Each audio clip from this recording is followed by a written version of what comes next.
Okay. All right. I am back. This is EZThinker returning, not to play Baldur's Gate today, but instead to discuss and yap and rant. That's probably more accurate. Discuss, yap, and rant about the new Superman movie that just came out.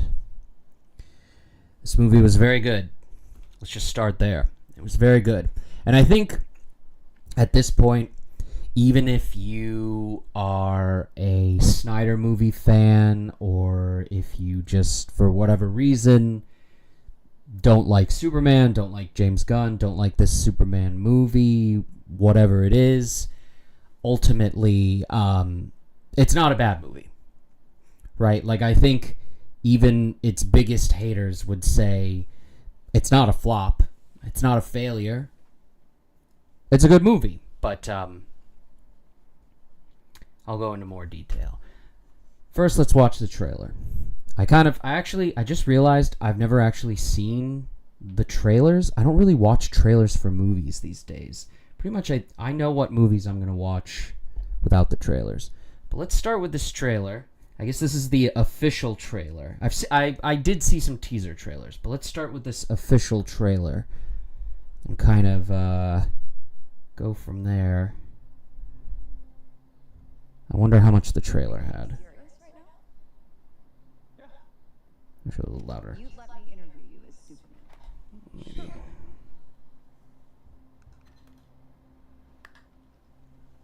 Ready? Let's do it, Cronkite. Superman. I remember when he says that in the movie. Let's do it, Cronkite. I remember thinking to myself, like, are we dating ourselves, Walter Cronkite? Is a Gen Z audience going to know what that reference is? I don't know. How old is Superman supposed to be? I guess he's supposed to be in his early 30s. And I'm in my early 30s. Okay, you know what? Maybe a 30-year-old would know who Walter Cronkite is. Miss Lane. Recently, you've come under a lot of fire for what some might. It's a lot. Ah, what a brave guy. Today, the Secretary of Defense Throwing that can at Superman. That guy ended up not really having a big role in the movie. What did she say? The director of defense? This guy. I was a little disappointed. I like this actor. He's very intense, but they kind of just had him playing like a very... I don't want to... Normal is not the right word. Very subdued guy. He's kind of the guy who stood up for Superman in the circle room meeting. into your actions. That's funny. My actions? I stopped a war. Maybe in a future movie or something. He's supposed to be Rick Flag, so I bet he'll be in like Peacemaker in the next Suicide Squad movie or something. Maybe. I did. In effect, you illegally entered a country. This is how you're gonna be? I'm not the one being interviewed, Superman. Did you consult with the president? Did you consult with the president? Seemingly acting as a representative of the United States Representing anybody except for me. around the world. And doing good. I would question myself in the same situation and consider the consequences. People were going to die. I think I saw what was it? Who are those guys? Red Letter Media. They didn't like this scene with Clark and Lois. If I remember correctly, they were like, this argument, it doesn't fit in this movie, and he comes across stupid, and maybe a little bit, I get that interpretation, but I kind of saw that as like, when I was watching the movie, I was like, okay, here you go. We're spelling out the thesis of the movie. Here's Lois spelling out all of these reasons for what Superman did, interceding in this conflict was stupid and reckless and bad and is gonna do and cause all this stuff. Think of the knockdown effects, the ramifications of what you've done, and then he just is like, well, people were gonna die, and it's like, yeah, it's pretty much that simple. Like, real life is not like that. But in a world with Superman, it's like, yeah, it should come down to just that. People were going to die if he didn't do anything. And I was like, okay, there you go. There you go. The movie's done. And then there was 2 hours left. Hey, buddy. Eyes up here. I remember that being in the teaser trailer.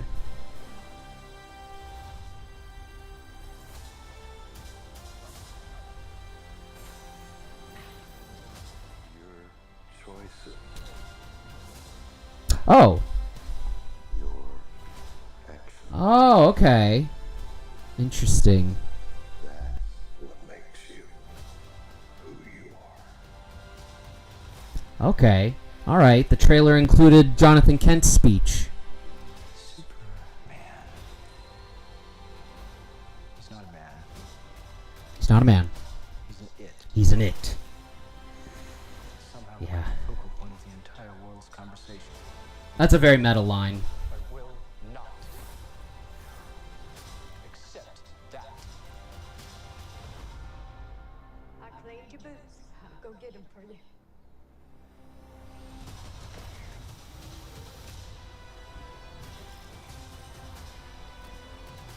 Oh.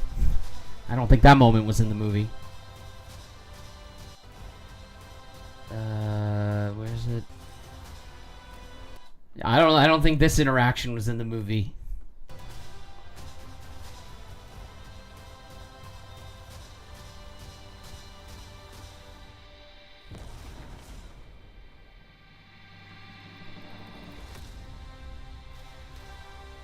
All right. Yeah, good trailer. You have a dog? And the mighty crab joys. All right. Yeah, good trailer. Yeah. So I just wanted to watch that, remind myself of how good this movie is. Okay. So Superman by James Gunn. Like I said, overall good movie. I think even people who maybe were rooting against this movie or for whatever reason, I think mostly James Gunn fans, they really wanted this movie to not work out. But sorry, I think even the harshest critic in the world has to say, this is good. This is a passably good movie. And I think that not only is this movie passably good, I think this movie is like... I'm underselling it when I say I think that this movie is the perfect Superman movie. On its own, in a vacuum, as a movie, it has its flaws. It's not a perfect movie. But for a Superman movie, A+. Knocks it out of the park. You know what? And we're just going to start from the beginning. So right away, the movie does something very clever, very smart, very James Gunn. And it works both on like a sort of systematic plot level, and then it also works on a thematic level for the rest of the movie. And the part that I'm talking about is the text that comes across the screen right at the opening of the movie. I'm just going to go through the whole plot of the movie. So minute 1, first part of the movie, immediately, right away, we get a text box that says, 3 centuries ago, the first metahumans appeared. And I remember immediately thinking to myself, like, oh, that's a weird way to put it. 3 centuries ago? Why wouldn't you just say 300 years ago? And then my brain was like, hold on, stupid. Forget about that. This movie is saying that there were metahumans in the 1700s. Okay? So, like, obviously this sort of coincides with the comic books, where in the DC universe, you've got, superheroes going back to, like, the Paleolithic age and things like that. You have cavemen superheroes and things like that. And so I remember thinking, like, okay, so this is going to be just like the comics. If there were metahumans in the 1700s, right, then now in the year 2025, where nominally this movie takes place, or when this movie nominally takes place, Superman shouldn't be such a big deal, right? Superman should just be like any other metahuman that comes around. And so then the next text that comes in is 3 decades ago, Krypton exploded. And it's like, okay, so that really just kind of establishes for us that Superman is about 30. And he came to Earth 30 years ago, grew up. And then it says 3 years ago, Superman appeared. And I don't know if it says like declaring himself or is declared the most powerful metahuman or the strongest metahuman, something like that. And then it says 3 months ago, I think, or 3 weeks ago. I forget if it was 3 months or 3 weeks. I'm going to say 3 weeks ago, Superman interceded in this conflict between 2 countries. And that's, and that's when it's like, okay, now we're starting to set up the plot of the movie.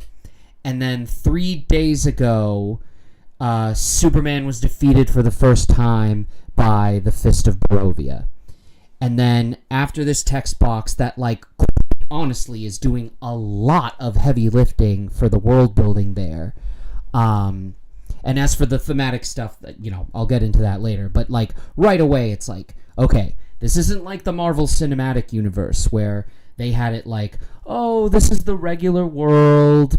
And then all of a sudden, when Iron Man comes out, it's like, oh, what is this? Okay, we don't have superheroes. He's the first superhero.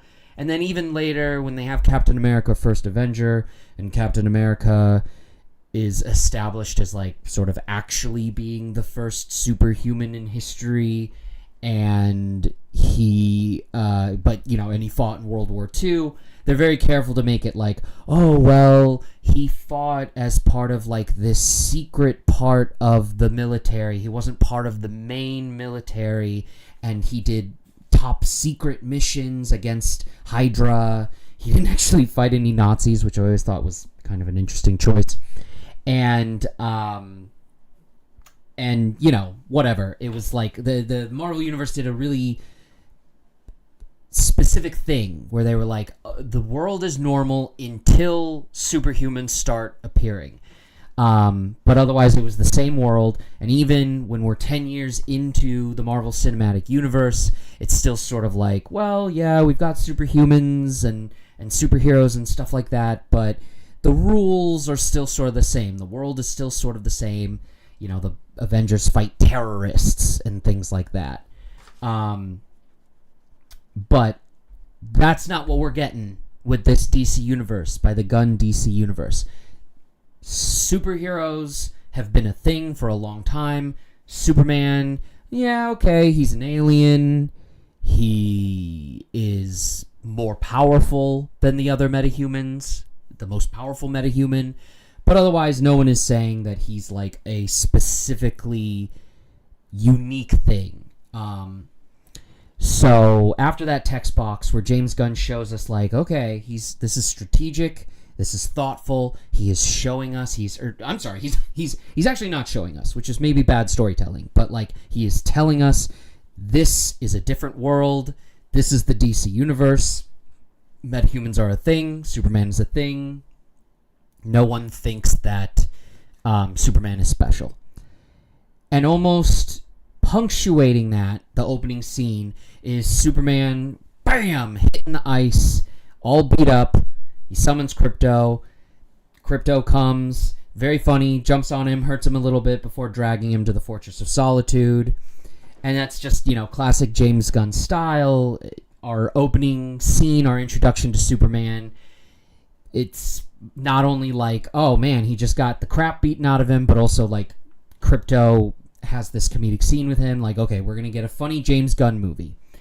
And then he gets to the fortress, the robots, we get a little more comedy, the robots help him get healed using a machine that helps him get some solar radiation, he heals himself up, and then right away, that's all kind of stuff that I expect as someone who's familiar with Superman from the comics, but right away they add in, oh, he has this recording from his home planet that of his parents telling him, how much they love him and all of that, and it's like, oh, it comforts him and things like that. And I remember thinking at the time, I was like, isn't this guy 30 or something? Like, in his 30s, and he needs to, like, listen to this message from his parents to comfort him every time he comes here? But then I immediately was sort of like, okay, well, that speaking as someone who grew up with 2 loving parents, right? Like, it's easy for me to say that. He's supposed to be an orphan. This is the only video footage he has of his birth parents and of his home and everything. So it's like, all right, he's attached to it. I remember thinking like, all right, yeah, fine, whatever. Very funny that Bradley Cooper is cast as Jor-El, because it's a James Gunn movie, and James Gunn just likes to work with the same actors over and over and over again. So he's like, hey, thanks for voicing Rocket Raccoon. Can you be Jor-El for me in this movie? Anyway, I thought that was funny. He flies back to Metropolis, fights the Fist of Barovia. Pretty good action, gets beaten up. The highlight of the highlight of this portion of the film, though, is when Superman is all beat up. We see that, first of all, the Fist of Barovia, he's being controlled by Lex Luthor, classic.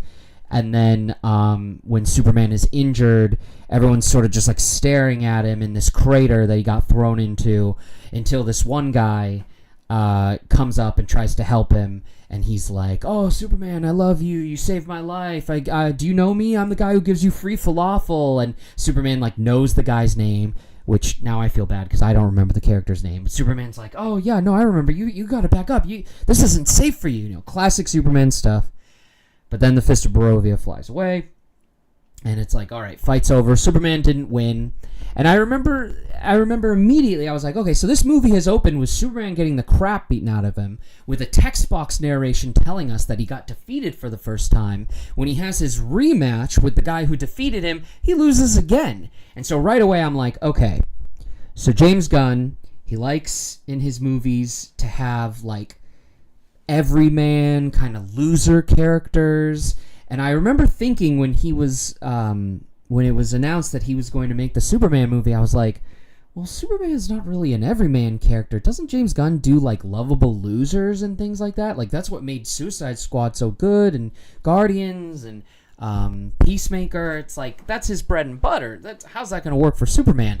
And then right away, it's like, oh, because his interpretation of Superman is, I won't go so far as to say a lovable loser, but, like, not a nigh impossible to defeat all-powerful demigod of biblical proportions, but just, yeah, he's strong, and if he comes up against a guy who's stronger than him, he's gonna lose. So very humbling, but then kind of even more humbling. Oh, Jesus! Oh my God, there's a giant spider on my wall.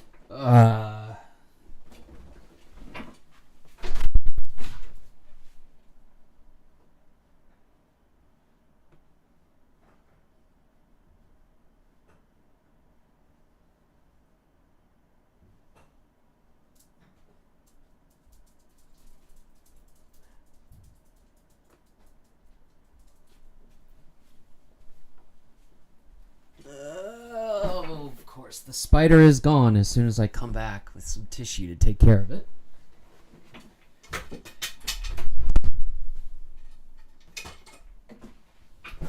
Okay. Superman has this humbling defeat, and then he's humbled even more in a moment of dramatic irony when it turns out that the Fist of Barovia works for Lex Luthor. Lex Luthor did all of this simply for the purpose of finding Superman's Fortress of Solitude. He manages to get there. He manages to break in. He manages to defeat all the Superman robots and get into Superman's Fortress of Solitude computer and download his parents' message to him. And it's just a moment of like, oh, great. Not only was Superman defeated, but now he's been outsmarted. So things are not looking good for Superman. Immediately after this scene, we get Clark Kent out in the world, being Clark Kent, which is, You know, we don't get a lot of, like, Clark Kent stuff in this movie. We just kind of really get this one scene, and then the rest of the movie, he's kind of just Superman, or, like, you know, not Superman or Clark Kent, but the person he is deep down, however you want to look at it. But this is the only part of the movie where he acts like bumbling, mild-mannered reporter Clark Kent. And he does a good job with it, David Corn Sweat. He pulls it off. It's funny because he's in a crowd of people, and he's like the tallest guy in the crowd, and it's just sort of like it adds to his awkwardness somehow. It's a good performance, but we get him at the Daily Planet. We meet the Daily Planet people. Beck Bennett, I think is his name, that SNL guy. He plays Ron Lombard, which is pretty fun. We get the classic, like, oh, I had an interview with Superman, and Lois is like, oh, well, how did you get an interview with Superman? We get a little bit of stuff like, I forget if it was Lois. I think it was Lois who's like, well, we don't even know if this Fist of Barovia guy is even from Barovia. So, you know, we get some classic, like, oh, there's Lois being the smart one. We get, like, the Barovian president or prime minister or whatever. We get him being like, oh, this Superman, he sucks. All classic stuff. Everything's getting set up. And then I believe next scene, if I remember correctly, right after that, is essentially the scene that kind of holds up that whole trailer that we watched in the beginning, where it's Clark and Lois. It turns out she knows he's Superman. They were just pretending at work. They've been dating for a few months. So I think it was 3 months ago, Superman stopped the war between Barovia and this other country I can't remember the name of. They're both fictional countries either way. And yeah, so then 3 months ago, Superman did that. Also, timeline-wise, 3 months ago, he and Lois started dating. And they talk about, like, Clark Kent keeps getting quotes from Superman, and Clark offers to let Lois interview Superman. And it is sort of like a interesting, fun scene that really highlights the journalistic malpractice that Clark does by writing these stories with Superman as the source when he is Superman. Like, there's a whole discussion about how it's like she's asking him questions that she already knows the answer to, but has to pretend she doesn't know the answer to. And then he's like, I can't believe you would ask me that. And he's like, well, that's not on the record. And she's like, well, no, it is on the record. You have to say not on the record. And he's like, oh, come on. Are you kidding me right now? And it's like, it's very farcical and funny. Maybe I like the scene a lot because I took journalism classes in high school and college. But I don't know. Anyway, it's a funny scene. But basically the scene just amounts to Lois sort of being like the voice of, hey, Superman, that was reckless and dumb of you to do that. Don't you understand? You can't involve yourself in international politics. And Superman being like, both like from a place of ethical strength, but then also a place of naivete. He just sort of is like, well, people were going to die, Lois. What am I supposed to do? Nothing when people are going to die. And it's like, it's well done because, like, I come out of that argument agreeing with Superman, of course. But, like, even if you come out of their argument thinking, like, wow, that Superman sure is a naive child, by the end of the movie, like, that's why I said when I was watching the trailer, like, that whole scene with him and Lois, that's the thesis statement of the movie, right? Or even, like, bringing it back to, like, you know, the Marvel Cinematic Universe was like, okay, this world is just like the real world. And then we see how it changes with the introduction of superheroes and metahumans, although they don't call them metahumans in the MCU. But we see the world change from something resembling ours to a world that's very different from ours. In the DC universe, we are already living in a sci-fi fantasy world that is different from ours. And yet, at the same time, James Gunn is trying to make that world feel as close to ours as possible, including all of these complex, multifaceted, overlaying complex issues, both political and economic, throughout the world. You know, just like in our world, everything is complicated. There's no right or wrong, black or white, good or bad, straight answers for the most part. The world is complex. And this is the scene where James Gunn is sort of saying, like, everyone in this world is like, this world is different from ours, but just like in our world, everyone is trying to live extremely pragmatically. Everyone is trying to live, like, aware of these consequences and these historical contexts. And Superman comes in and just says, forget all of that. The only thing that matters is saving people's lives. And even in this world of metahumans and super science and superheroes, besides Superman, people are like, that's naive of you. The world is more complex than that. And that's the funny thing of, like, superhero movies have gotten better because they've tried to apply, like, in my opinion, superhero movies, in my opinion, have in general gotten better over the recent years because they've introduced reality into the fantasy of superheroes. And what this James Gunn Superman film has done is said, even in a world of superheroes and super science and fantastic super stuff going on, people are people, and people are always just going to kind of revert back to this state of, oh, that's too hard, we can't do that, we need to think about this. And Superman, even in a world of superhuman fantasy, goes beyond that and says, actually, it's as simple as saving lives. And yeah, I think that's the fantasy of Superman to the audience, but then also his in-world effect on everyone around him. He truly is that guy. He's Superman. He is the guy who saves people. That simple. You try to say, well, actually, saving people is wrong in certain guys. No. Maybe that is true of real life. Maybe that's true of this superhuman science fiction world. But in the real world and in the fictional world, Superman is the one who breaks through and simplifies things. And that's the real power fantasy. Not the superpowers, but that there's someone so clear-hearted and who always is right. There's very rarely a Superman story, and you won't find it in this movie, where Superman's like, we have to save people, and then he saves people, and then later it's like, oh, Superman, by saving those people, you actually doomed humanity and made things worse. That's not what, no.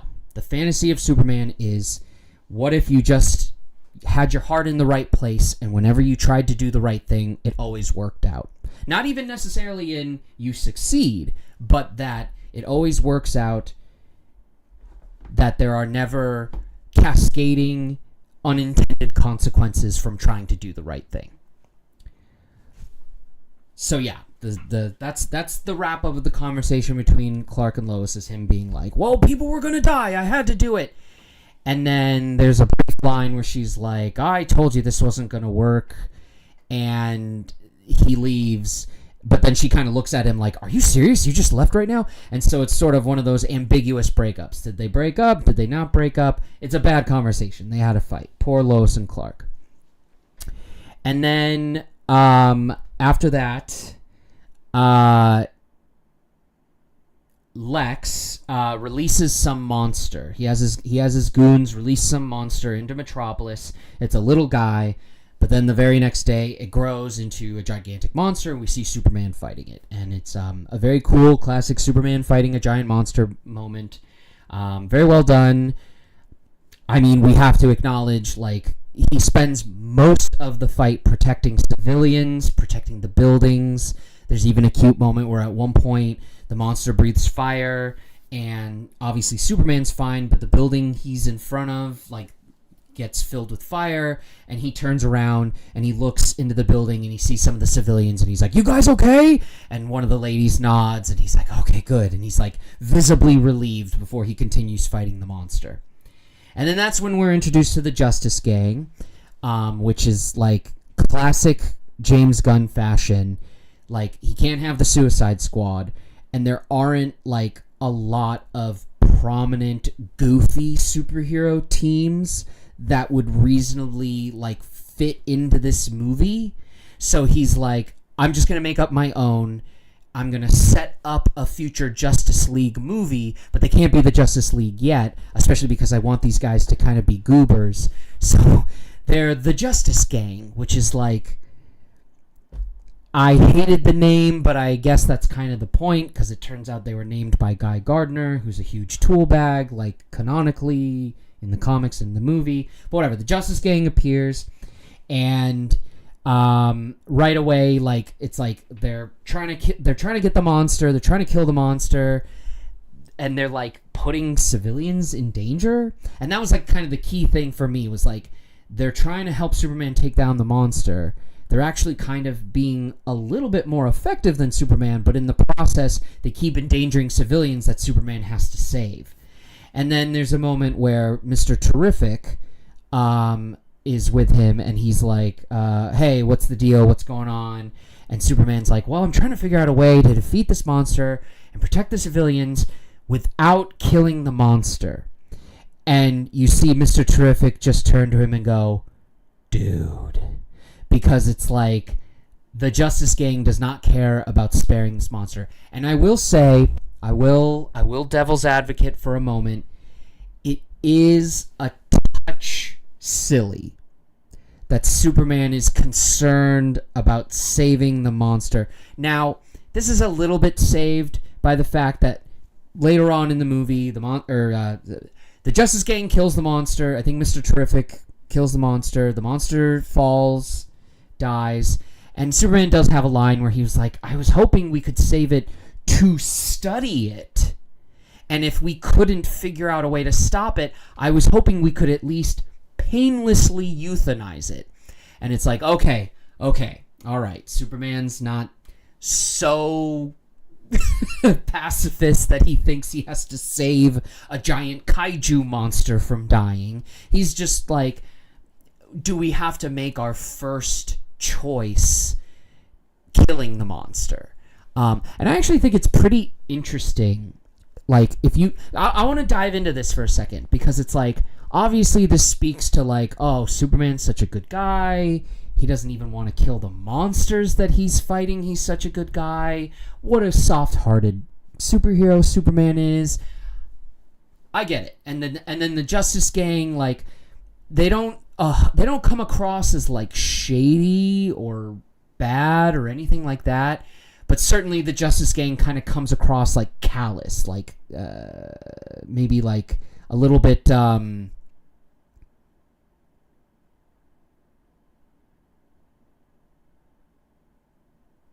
jaded. Jeez, I really struggled to think of that word. They come off a little jaded, perhaps, but I also thought another aspect, like something that came to me later after the movie was over, as I thought about that scene, because I thought about all the scenes in the movie because I love the movie so much.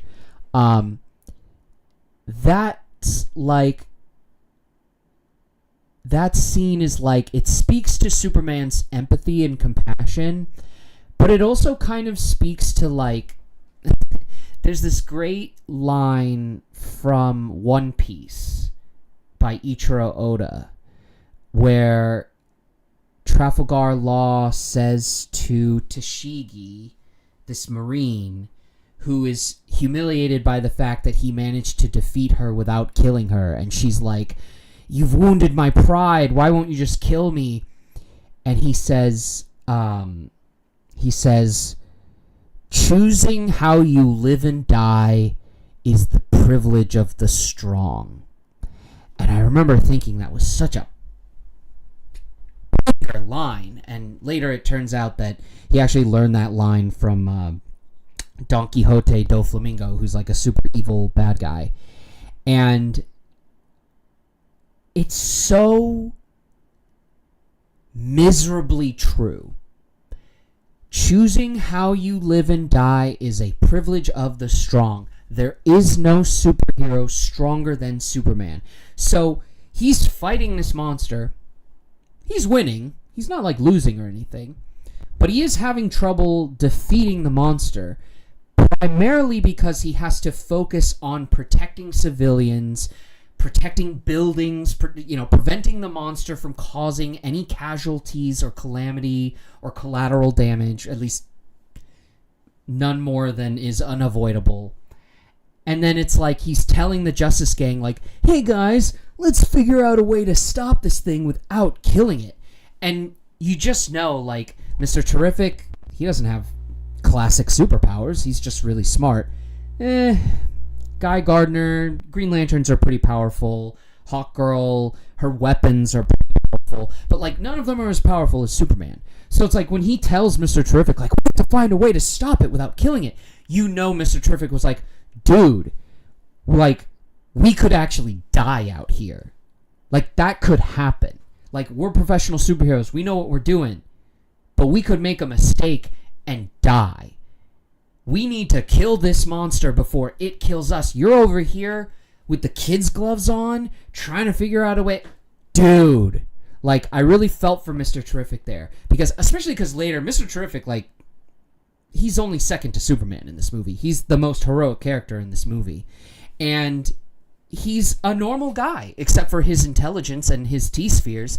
And it's like, man, choosing whether or not this gigantic kaiju creature lives or dies,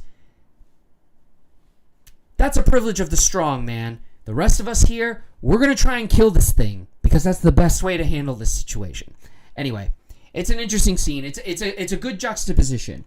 It introduces the Justice Gang and sort of portrays them as the more callous, jaded superheroes compared to Superman's more wholesome, almost naive way of doing things. And then for me, I don't even know if James Gunn intended this, but it has that extra layer of like, yeah, there are metahumans in this world, but Superman's the only alien. Yeah, you have Green Lantern, who's at least aware of other aliens. Like, being an alien is not the most unique thing. It's unique on Earth. But more importantly, he's the strongest metahuman on the planet. He's the strongest man, the strongest creature, the strongest being on the planet. No one can match him. And he's, like, not aware of that. Like, that's a stupid thing to say. He is obviously aware that he's the strongest creature on the planet, but he, like, forgets that in moments like that, where it's like, hey, man, just kill this monster. It's not human. It would be comparable to putting down a wild animal. And, like, if any other superhero tried to stop the monster without killing it, they would risk civilians or dying themselves. Only Superman has the ability to possibly stop this monster without killing it. All right, I gotta go faster. We're 38 minutes into my stream, and I'm only 30 minutes into this movie.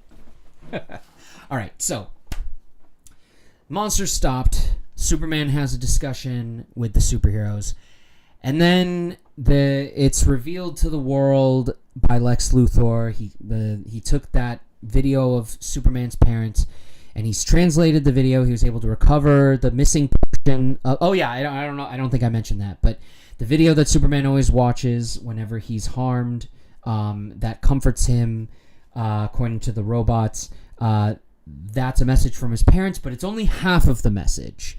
The other half of the message was damaged upon arrival on Earth, so he's never heard the second half of the message. So Luthor releases the message to the world, and at first he's like, what's wrong with that message? My parents are just saying that they love me.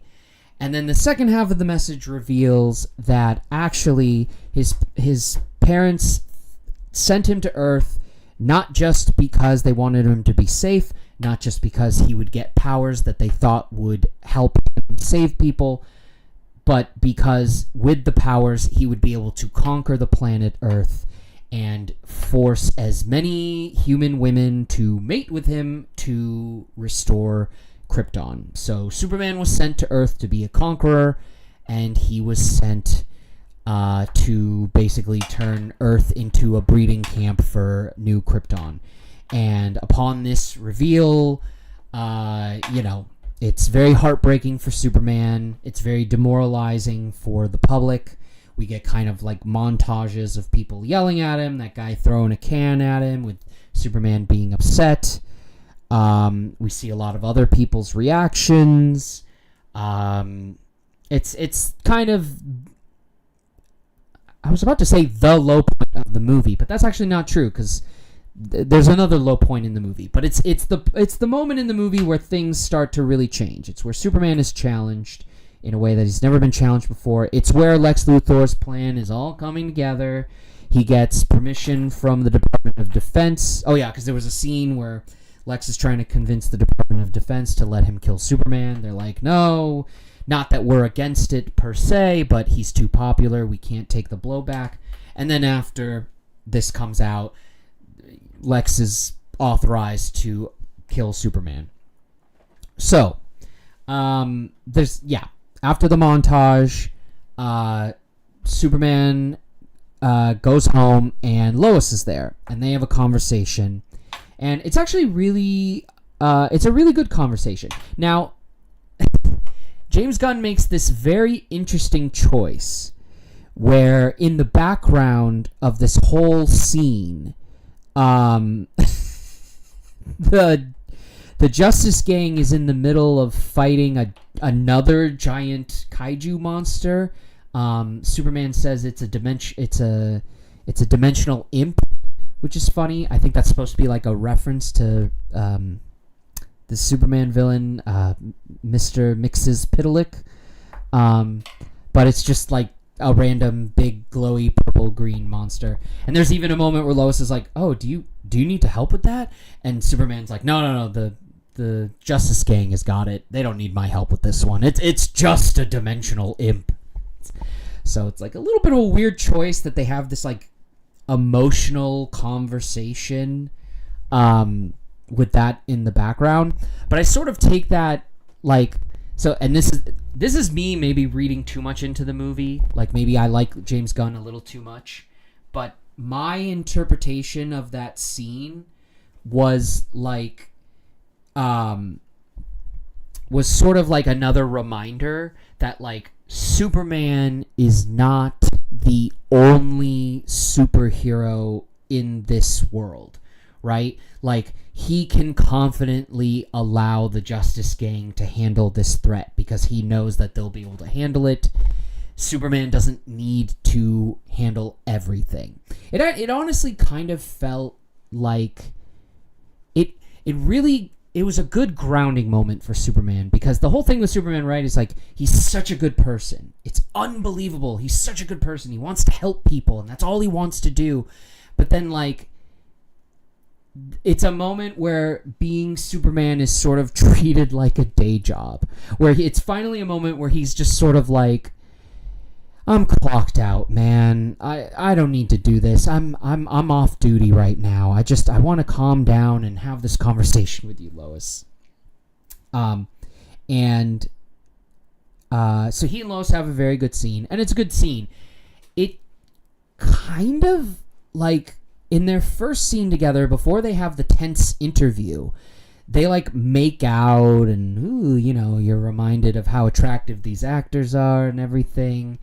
And, they do a good job of establishing for us, like, okay, they're a couple and they like each other. And then when they have the fight, it's like, oh no, a fight. But we liked this couple. The scene that they have here at this point in the movie, it's not very romantic coded, honestly. It's very much like Superman is upset and sad. There's even like a really good understated kind of moment that like the movie doesn't linger on this moment for too long.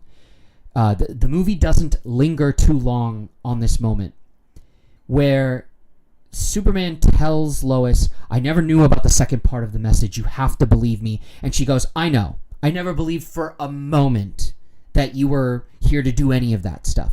And I really like that moment. they don't linger on it. You know, Superman, he gives a sigh of relief and he smiles, and then they kind of move the conversation along. But I really like that moment because in the conversation they had earlier about Superman interfering with the international conflict, there's this really good moment where, I think it's even in the trailer too, where Lois is like, if it was me in that situation and I was doing those things, I would question myself. And there's another moment where she has a conversation with Cat Grant at the Daily Bugle. Oh my god, the Daily Bugle. I have Spider-Man on the brain. Where she has a conversation with Cat Grant at the Daily Planet. And Lois is talking about her relationship with Clark. And she says something to the effect of like, yeah, we're just too different. And I'm having trouble remembering. Either in that scene with Cat Grant or later in a different scene it gets referenced. Oh no, she says it to him. She's like, I don't trust anyone, and you seem to find everyone, I don't know, beautiful. And it's a nice moment. It's a nice thing she says to him, but it's like a perfect moment of like, not dramatic irony, but like a perfect moment of a character being hypocritical to demonstrate something about them. And what is being demonstrated in that moment is how much Lois cares about Clark, cares about Superman. Oh man, I really hope these tiny burps aren't getting picked up by the microphone. The scene is so good because it demonstrates how much Lois cares about Superman and how caring about him makes her act against her usual character. She is skeptical of everyone. She is skeptical of herself. She is skeptical of the world. She is a good reporter because she questions everyone and she is suspicious of everyone. And in this moment, where the world at large has just found out this secret about Superman, that he might actually, in fact, be an evil person who's come to Earth to help conquer the planet for his evil parent, you know, right? Like, just when the world is finding out that Superman is actually evil, Lois is like, no, I don't believe that. I believe in you.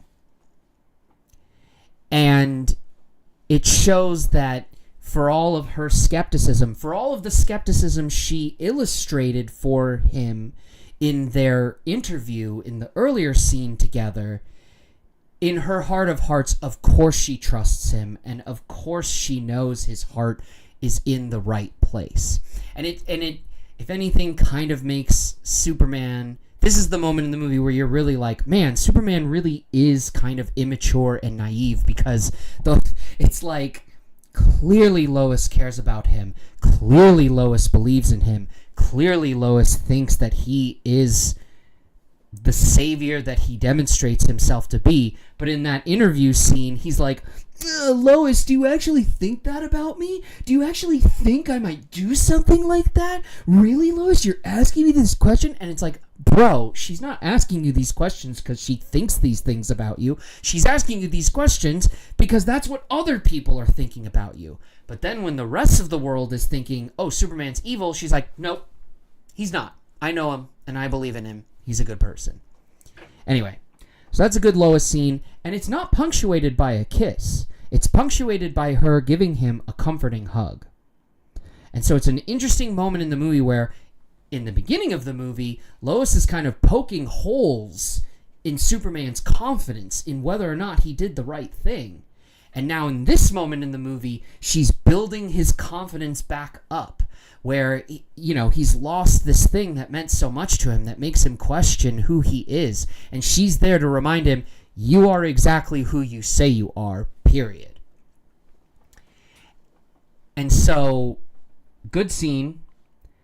Superman then ends the scene by saying he's going to give himself up to the Department of Defense and allow them to arrest him. And, you know, she's like, why would you do that? And I'm sure a lot of people are like, why would you do that? But it is the Superman thing to do. So yeah, he turns himself in. Lex reveals, the government outsourced, or no, I'm sorry, not Lex, the Rick Flag. He's like, we outsourced your captivity or whatever to Lex Luthor. They're going to be taking care of it. They put him in this pocket dimension. Oh, I also forgot to mention that. It's revealed that Lex invented like a pocket dimension. He shows it off to the Barovian leader. Oh, yeah. Here's another thing where I'm like, okay, here's a subtle thing that James Gunn does in this movie. And James Gunn is not a subtle filmmaker, but I think there's a couple of moments where he puts some subtle things in this movie. Here's a subtle thing that James Gunn does. After the revelation about the full message from Superman's parents, the Barovian Prime Minister goes on TV and, like, mocks Superman by being like, oh, he wants to take over the planet, and that's the only reason he interfered in our conflict. And I've heard that he wants to add Barovian women to his secret harem because Barovian women are the most beautiful women in the world. What a creep that Superman is. And then immediately after, there's not a cut, we follow him walking away from the press conference where 3 beautiful women come up to him and compliment him and tell him what a great job he did and how virile and handsome and strong he looked as he, like, acts dismissive to them and waves them away. And it's just like, I know they're not, like, a literal harem or whatever, but, like, wow, what a dick. Anyway. So then he goes into the pocket dimension, and that's where we reveal that Lex Luthor has the pocket dimension and everything, blah, blah, blah. He's put, like seemingly hundreds of people in these prison cells in his pocket dimension, and that's how he deals with stuff. Like, it's very comical. It's like, here's where I put this, like, dangerous guy, and here's where I put this blogger who insulted me, and here's where I put this girl that I used to date, and it's, it both demonstrates how powerful and terrifying Lex is, but also how petty and banal and egotistical he is. Anyway, so Superman, he gets put in the pocket dimension, and they revealed earlier in the movie that there's no more kryptonite. All the kryptonite is gone. But then, Superman's in this cell with this guy, Metamorpho, for any comic book fans, but he's called, like, the Elemental Man or something. And he can turn into kryptonite. And he's basically just forced to sit in the cell with Superman, with the kryptonite, and, that's Superman's torture. And,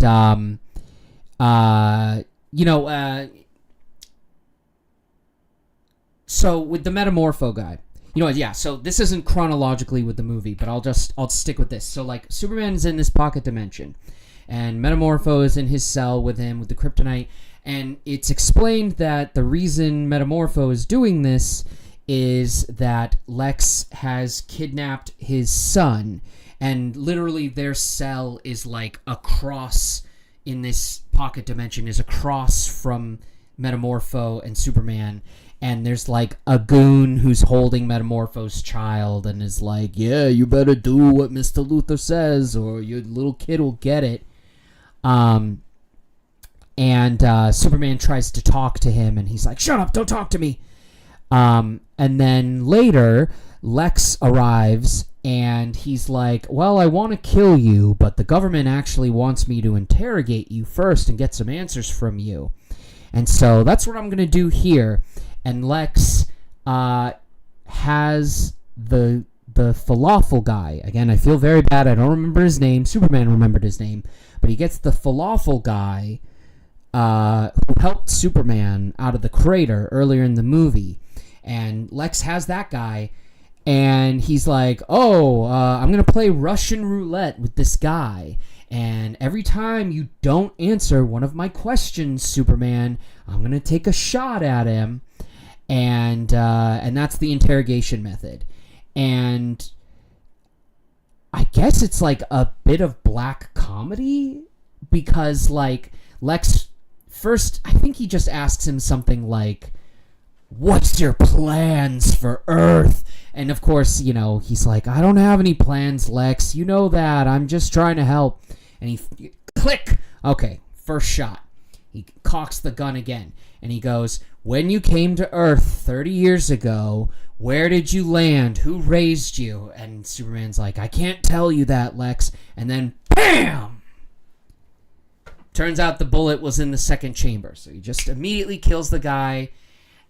And the horrible part is immediately you, like, give it up to David Cornsweet. Superman just immediately starts crying. Because this guy was murdered in front of him. And every death, even the death of giant kaiju monsters, hurts Superman's heart. So to see this guy get killed, you know, who was like Superman's buddy, it hurts. And so then Lex... So then the black comedy part comes from Lex. He almost kind of looks like shell-shocked in that moment. And I suppose you can sort of interpret it as like, he's probably killed people, but he's probably never killed someone like directly. Like he's never been the one to pull the trigger before. So he's like a little shell-shocked from having killed someone. And then he goes, "That ended a little quicker than I thought it would." And it's like, yeah, that's how Russian roulette works. It's not like the movies, haha, where it's always in the 6th chamber, or in Squid Game Season 2, the bullet is always in the last chamber. No, in this case, it was in the 2nd chamber, and the guy died right away. And so then Lex is like, "Okay, that went quicker than I thought. I'll be back with a new guy. Maybe next time, I'll grab that Clark Kent who's always interviewing you." Which was like cool dramatic irony, but also, I guess this is kind of in the point in the movie where James Gunn starts sort of like chipping away at the threat of Lex Luthor, because it's like, oh, he doesn't know that Clark Kent is Superman. What a dummy. Haha.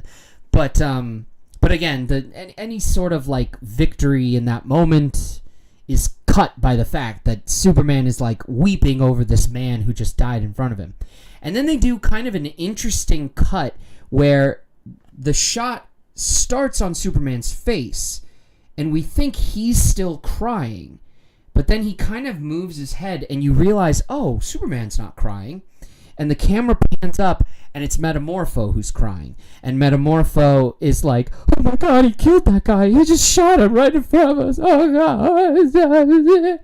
And then later, he's like, "Okay, so you said you can save my son, right?"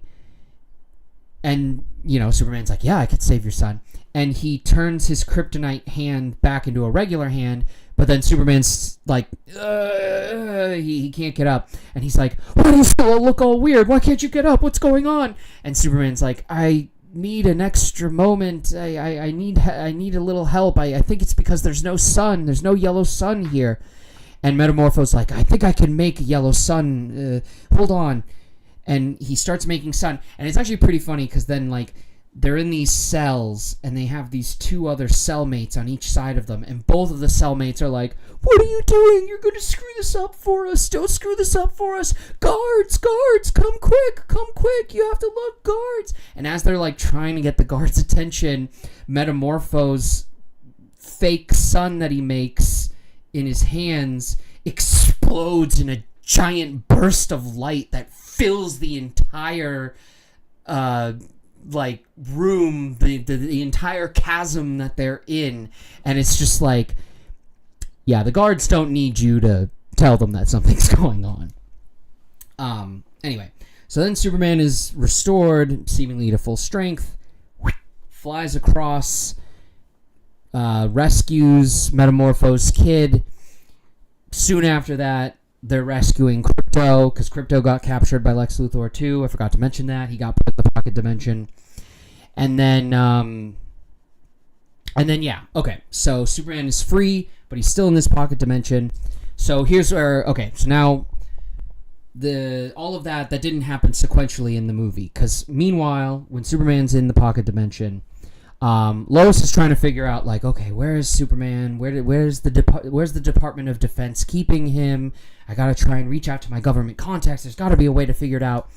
And as is true canonically in the comic books, the movie establishes earlier that Jimmy Olsen has an undefeatable Riz game.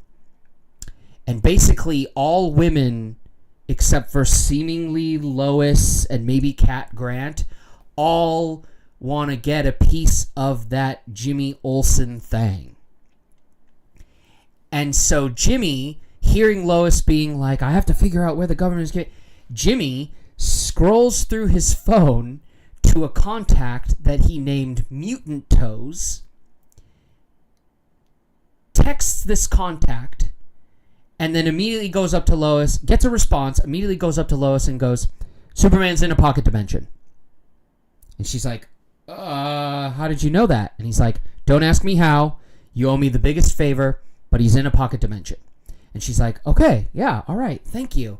And then the person he texted starts texting him like, hey, you want to hang out? Hey, let's hang out. And it's like, oh no, now this girl is going to keep bothering him. So Lois now knows that Superman's in a pocket dimension. She goes to the Justice Gang for help.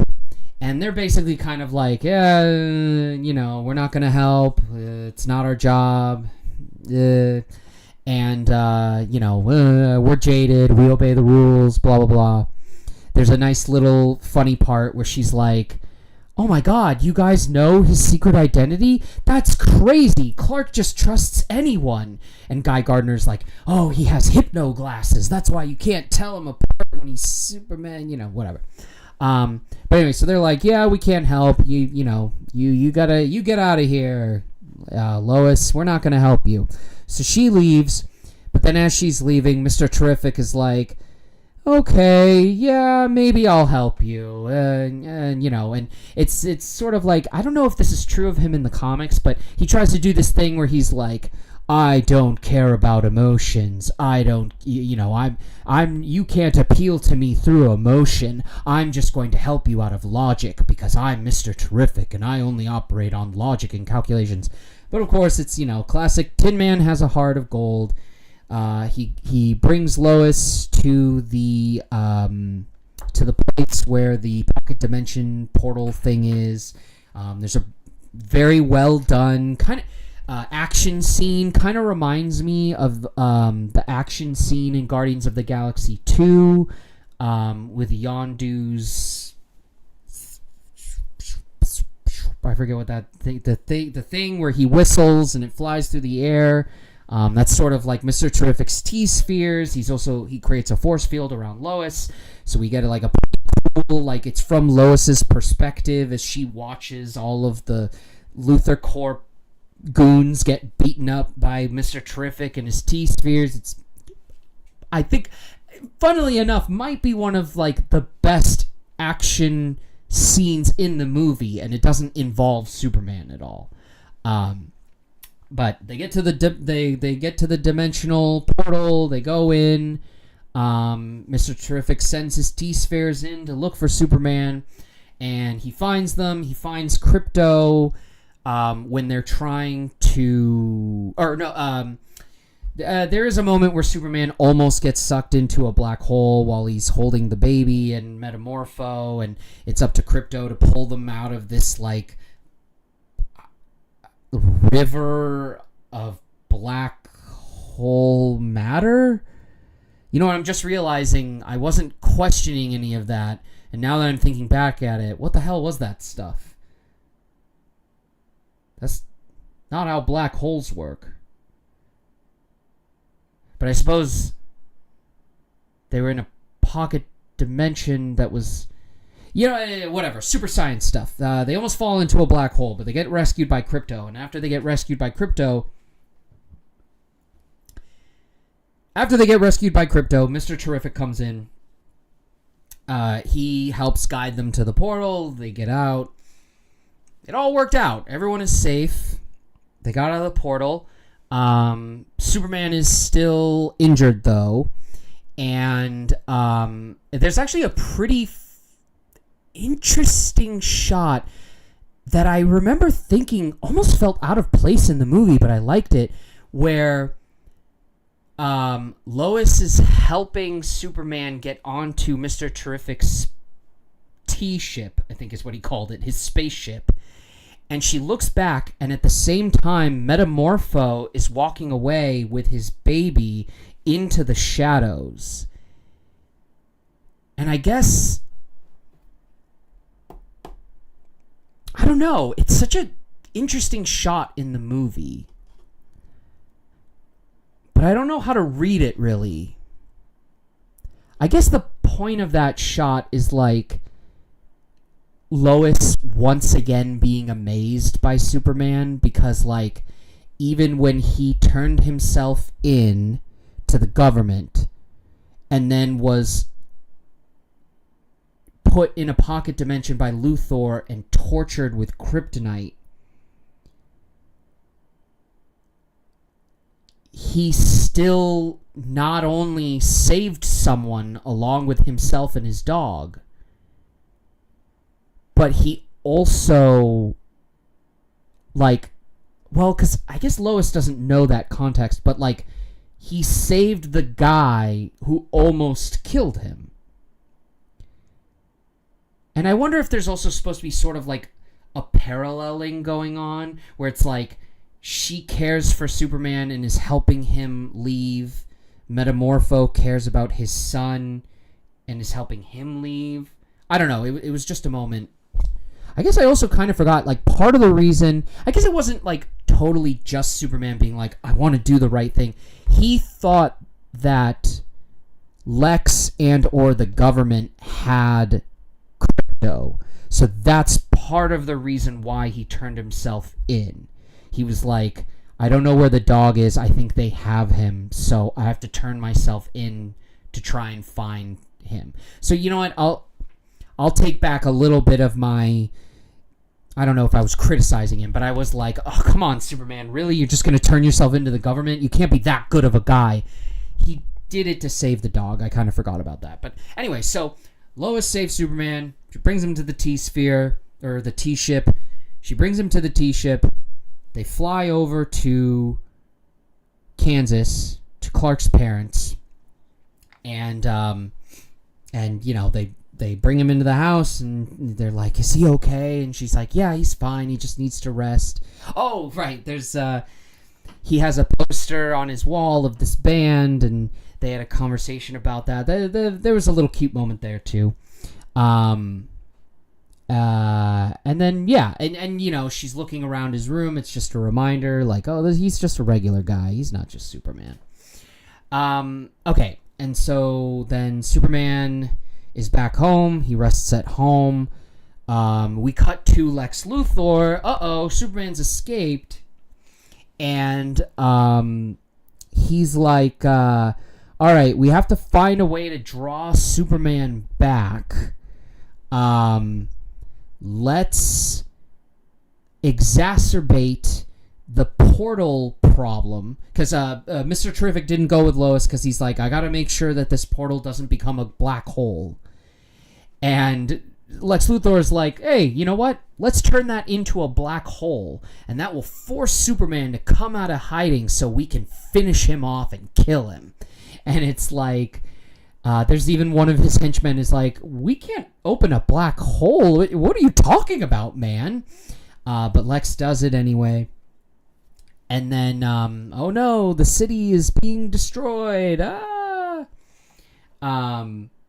Oh, and then also at the same time, the Barovian Prime Minister guy, he's like, oh, Superman's in the pocket dimension, so now I can send my troops into this other country and you know, no Superman to worry about anymore. Woo! And then, yeah, okay, so that's all getting set up. So then it's the next day. Superman, very funny, barefoot, dressed in sweatpants, is eating a bowl of cereal, watching Crypto play with some cows. So I said earlier, when he tells Lois, people were going to die, like, that's the thesis statement of the movie. But here's the thing. You put a thesis statement at the beginning of an argument, right?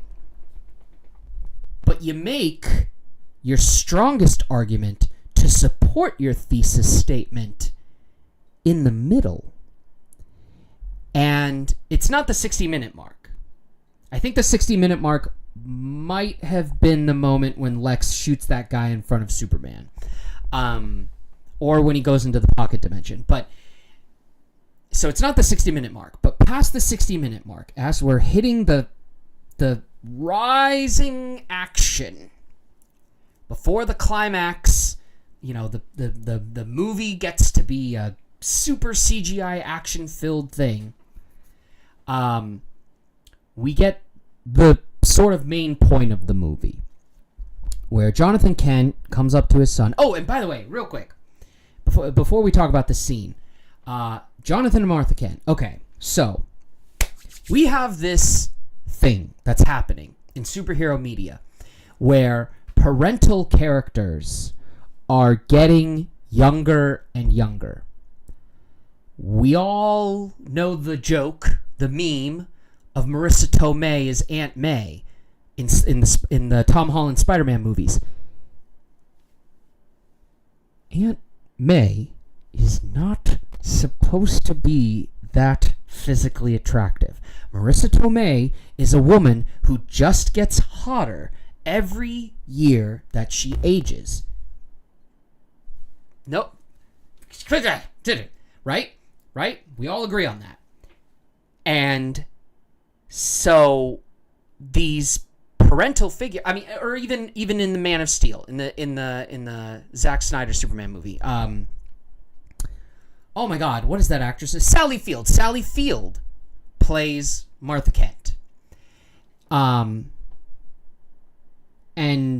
no offense to Sally Field, I won't say that she is as physically attractive as the uniquely physically attractive Marissa Tomei.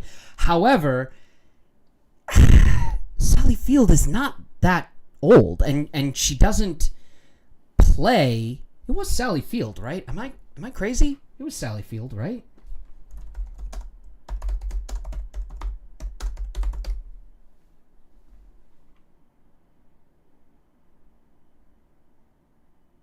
No, I was wrong. Sally Field played Martha Kent in Superman Returns, not Man of Steel. Who was the actress?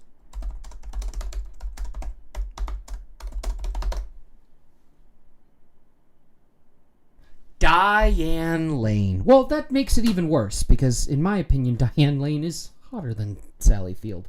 But okay, yeah. So Diane plays Martha Kent. She's not that old. She's not that old, Diane Lane. And she doesn't play Martha that old. But the Martha and Jonathan Kent we get in this movie are decrepit. They are old people. Like, we get the classic scene where it's like, oh, they don't even know how to use their phone. But, like, even aside from not being able to use their phone, like, in the earlier scene when they have the phone call with Clark, it's like, they can barely talk. Like they are portrayed as being so old that it's hard for Clark to have a conversation with them. Anyway, we get an old Martha and Jonathan Kent. And I'll be honest, at first, I kind of thought the reason James Gunn did this, also the actors playing them, the actor playing Jonathan Kent, he's like one of those actors who's in a lot of stuff. I recognize him. I don't know his name. He's in a lot of TV shows. But they're both like not household names. They're not big famous actors, right? So I was thinking like, okay, James Gunn is showing us Jonathan and Martha Kent. They are relevant to who Superman is, but they're not going to be a big part of this movie. They're old. They're not. They live in Kansas while Metropolis is like New York City coded. They're not going to be a big part of this movie. They're they exist. That's why they're in the movie in this moment, just to illustrate to us that they still are alive. And then when they come back into the movie, when Lois brings Clark to the Kent house, it's like, okay, so they are in this movie. They are going to have a bigger role than I thought. But I still was kind of like, it's just gonna be played as one of those like, Ma, Pa, I have to go back and save the city. Okay, hun, we're proud of you. Like, I thought it was just gonna be like a very straightforward thing. Maybe even like James Gunn would play up a joke or something. But instead, we get the like heart of the argument of the movie, right? Superman says, people were dying. That's what makes it right to intervene in complex international relations. People were dying. And then, my parents wanted me to be evil. Oh God, who am I? What's my purpose? And Jonathan Kent comes in and, like, it's so funny because it's like, he doesn't go into any detail. He doesn't say anything necessarily like uniquely profound, but that's the point. He just says something that every parent should know, that every good parent does know, and he just lays it out simply for his son. And he says, your parents don't define who you are. They just give you tools. It's your actions that define who you are. And you know what's even... That's the line that like makes Clark hug him and regain his sense of self and his confidence. He comes back from the brink. But like there's a good lead up to the moment where they're talking about the message from the ship. And Clark is like, I never knew about the second part of the message. I never knew about the second part of the message, Pa. And he's like, I never knew about the second part of the message, and I projected my own desires onto my parents' message. I thought they wanted me to save this place, to save people, and they never wanted that. And Jonathan says, well, son, the fact that you would gain that interpretation from the message says a lot about you. And I immediately was like, holy shit, what a great point. You didn't have the full message. You only got the part where your parents said, we love you. And then you interpreted the rest of the message as, oh, they wanted me to be a hero and to be a good person and to save people. Yeah, that does say a lot about him as a person. But Clark doesn't get it at first, right? He's like, no, Dad, don't you get it? The message was saying that I was sent to conquer and to be evil. Like, he doesn't hear what his dad is saying. And then that's when his dad says the thing of, parents don't define who you are. They just give you the tools. You define who you are through what you do, through your actions. And apparently that line is so important. It was put in the trailer, I've discovered. But as soon as he says that to Clark, Clark gives him a hug. And... he comes back from the brink, and then Martha comes out and she's like, honey, there's something on the TV, or what does she call it? She says, there's something on the box. And it's like, do people still call TVs TVs aren't boxes. TVs are no longer box shaped. Like, I think James Gunn is showing his age a little bit with some of these moments, but they come out and they see on the TV that the whole Barovia situation is escalating. And he's like, I have to go there. I have to do this. But then at the same time, Mr. Terrific reaches out to him and he's like, we need you in Metropolis. And Clark is like, I can't go to Metropolis. I have to take care of this Barovian thing. And he's like, no, you got to come to Metropolis because... there's not going to be a Barovia if we don't stop what's going on out here, because there's not going to be a planet.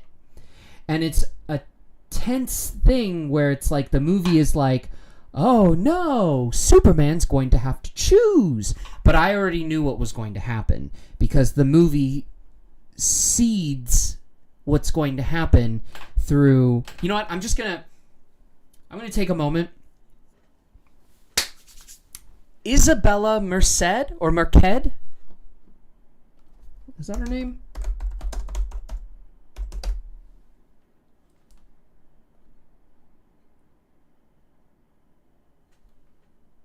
Yes, Isabella Merced.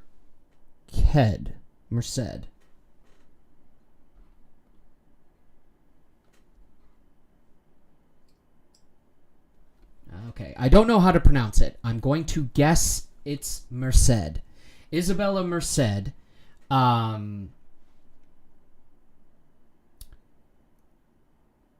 Is such... I'll get it out of the way. Beautiful lady. Beautiful young lady.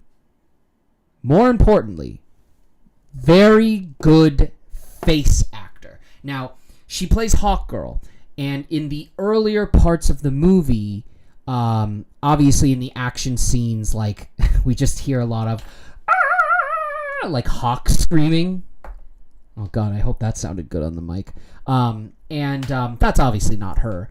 And I'm sure, like, she was in the harness, you know, hitting the creature with her mace, but, like, you know, what kind of acting can you get from that? And she has, like, 2 other scenes, one with Clark, one with Lois, where she kind of just sort of plays, like, disaffected. Like, Guy is the asshole, Mr. Terrific is emotionless, but she's a little more just kind of, like, over it all. When she has the scene with Superman, she's kind of like, hey man, was the message real? And he's like, yeah, the message was real. And she kind of, like, gives an uncomfortable look and sigh at him. And then later, with the Lois scene, she's the one who's sort of, like, reading the newspaper being like, yeah, Guy's an asshole, but he's right. We can't help you. Sorry. And just kind of, like, lays on a couch and very disaffected. Almost like, I don't think she's supposed to be, like, playing a teenager, but she's, like, playing, like, a young person who's very jaded and disaffected. That's kind of what she's going for. And it's fine, you know, she does an okay job. But then there's a scene where when the news talks about the Barovian conflict, some kids put up a Superman flag. And when that happens, we have a scene where... And it's interesting because she, like, Hawkgirl is, like, supposed to be coming out of the shower, I guess. And she's, like, drying her hair. And I think, by the way, that's kind of a cheap trick. If you want a character to feel or be portrayed to the audience as being vulnerable, have them coming out of the shower in, like, a bathrobe. I don't know what it is, but something about that speaks to the character's vulnerability. Film language, I don't know. But she's, like, drying her hair, watching the footage, and when she sees the kids put up the flag, you see her kind of, like, have, like, an emotional reaction, and she, like, lays back on her bed in, like, not shock. It's very understated, but she reacts in a very kind of, like, she's inspired by seeing it. And the actress, Isabella Merced, I don't know what to say. Like, it's just, it's a scene that lasts a few seconds with no dialogue, barely any, like, actual physical acting from her. It's all just the drying her wet hair and the facial expression. It's all the face acting. But she really sells, like, that we're seeing a very jaded person be awoken from their nihilism. And so when the movie is setting up like, Superman's going to have to choose between helping the Barovians or going to Metropolis and stopping this, I already knew what the movie was going to do. And I have to believe that everyone in the audience who was above the age of 12 knew what was going to happen. But anyway, Superman goes to Metropolis. Metropolis is being evacuated. And there's kind of a cool, cute, funny scene where the Daily Planet people are writing an article about how Lex is... Oh, right. Because Jimmy meets up with his contact. It turns out to be Tess Schumacher, who is a very famous character in the Superman movies. She was in... Tess Schumacher was a character in the Christopher Reeve Superman movies. She's in this movie. She's the Mutant Toes girl who Jimmy texted, and she's like, Jimmy, I want to hang out with you. And he's like, if you give me everything you have on Lex, we can hang out. And she's like, okay, yay. And she sends everything she has to Jimmy before she gets caught by Lex and put in the pocket dimension. Jimmy then brings that to Lois and Perry and at the Daily Planet. And they make an article about how Lex, this has all been a part of Lex's plan, working with Barovia, and they have to like write and release the article on Mr. Terrific's T-ship because, you know, they can't stay in Metropolis because it's being evacuated. Oh, and there's also a funny scene where Luthor Corp is going to get hit by the like black hole dimensional tear, and what the scientist who's in charge, the scientist who spoke out against making the black hole happen, is like, it's gonna get us, Lex. And Lex is like, ugh. And he makes the part of the building they're in into a spaceship, and it flies away as the rest of the building is eaten by the black hole. And it's just like... I don't know. I found that really kooky and funny. It was a very, like, 1960s supervillain move on Lex's part. Anyway, city is coming apart. Superman saves a woman who wasn't able to evacuate in time.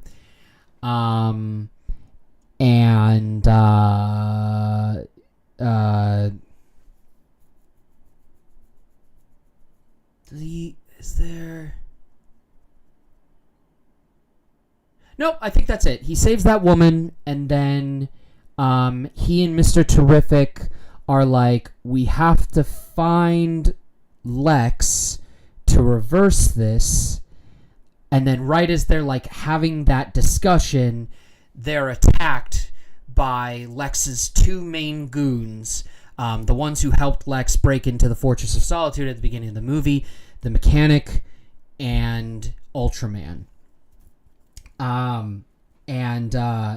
There's a pretty good action scene where... So, what follows is a pretty good action scene where Ultraman and Superman are kind of equally fighting, and the Mechanic has these, like, nanites that she can use as weapons. But, like, he's Superman. Then none of her weapons are going to hurt him. But their plan is to, like, inject her nanites into Superman through his mouth, into his lungs, to try and choke him and asphyxiate him and kill him that way. And there's even a moment in the movie where one of the Lex's people are like, can't he hold his breath for an hour? And the other guy's like, can't hold your breath if you have no air in your lungs. And it's a pretty good plan. And the way that Superman tries to deal with it is he starts flying into the air. And I don't know if they fully explain this, but the way I understood it is like the Mechanic follows him because like if he gets too far away, she'll lose her connection to the nanites and won't be able to control them, and he'll just spit them out. So she has to like at least be somewhat close to him so that the nanites will continue crawling into his lungs and asphyxiate him. So he keeps flying up into the air. She and Ultraman keep trying to chase him down, and they kind of catch him. And then, but he keeps flying into the air. And I think at one point someone's like, oh, is he trying to get rid of the nanites through friction? And I think because of that, the mechanic starts pouring more nanites onto him. And they start to like just completely engulf Superman. Like he's just completely covered in them. And then they're like so high up that they've exited the atmosphere. And Superman starts dropping down. And all of a sudden Lex is like, oh shit, oh no. And he starts shouting like, mechanic, you have to stop. Right now, all you're doing is cushioning. I forget how he puts it, but he's like, right now, Superman's the only one protected from the fall because he's covered in those nanites. And so then Superman crashes into the ground with so much force that the mechanic passes out unconscious. And then I think at that point, she's not controlling the nanites anymore. It's a little gross. He pulls the nanites out of his mouth. And he gets all the nanites out. But then Ultraman is still awake. And I think in this moment Ultraman is still awake, and his mask comes off, and it turns out that Ultraman is Bizarro. They never call him that, but like it turns out he is a clone of Superman. And so Superman and the Superman clone Ultraman, they fight. And okay, so here's an interesting thing I wanted to talk about. So it's established earlier in the I forget the timeline, but at one point Lex says to Superman, brain beats brawn. I think it's when he was doing the nanite plan to drown him. I'm not sure. But he says to Superman, brain beats brawn. And then later in the movie, Superman says something to the effect of like, your problem, Luthor, is that you're driven by envy. You're driven by envy. Yeah, no, he says... At one point in the movie, Superman says, Lex, you're driven by envy. You've always been driven by envy. That's your mistake. That's your weakness. And Lex is sort of like, of course I'm driven by envy. I'm willing to admit that. And he gives this speech about like, you know, I hate that I'm compared to Galileo and Einstein, but at least Galileo did something. He wasn't just some idiot who dropped onto this planet by luck and was gifted with powers that makes everyone think that he's special when he really isn't. Like, he gives this whole speech about, about how his envy is a calling and how it's up to him to defeat Superman because Superman makes everyone feel lesser than, not just him. And then and then when it's revealed that Ultraman is a clone of Superman, he also says he's not a perfect clone. He's dumber than you are, and it's sort of like implied that he has like brain damage or he's mentally deficient or something like that. And then he's like, but he's also stronger than you. And then at one point when Ultraman is getting the edge in the fight, he's all of his moves, like Lex dictates through like codes, A7, S1, E3, and after the Ultraman is starting to get the edge over Superman, he's just like A1, A1, A1, A1, and that's just like a straightforward punch to the head over and over and over and over again.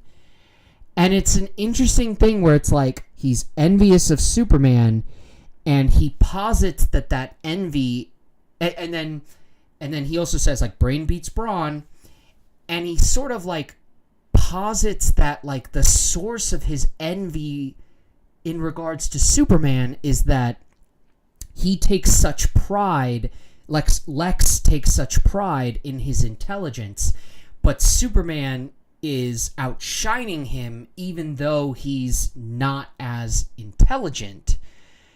But then, like, the only way that he can think to kill Superman once the nanite plan doesn't work is to make a stronger Superman who he can kill. And then there's also stuff like the government is, like, his argument to the government is like, well, we can't trust Superman because he's too strong.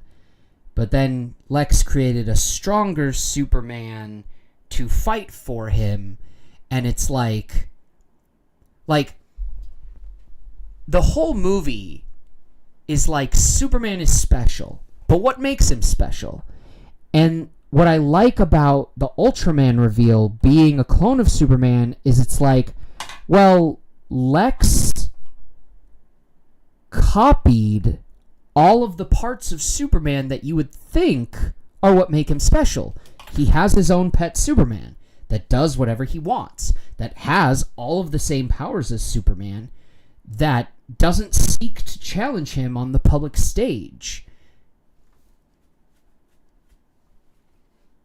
But he's still envious of Superman.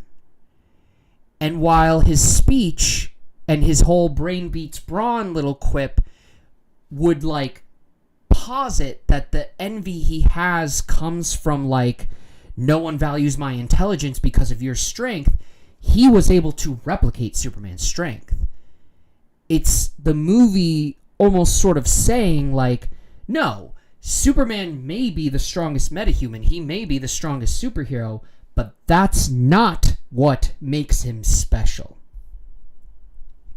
Because all of that stuff, Lex Luthor can copy it. I mean, Lex, right? The Hammer of Barovia was able to defeat Superman.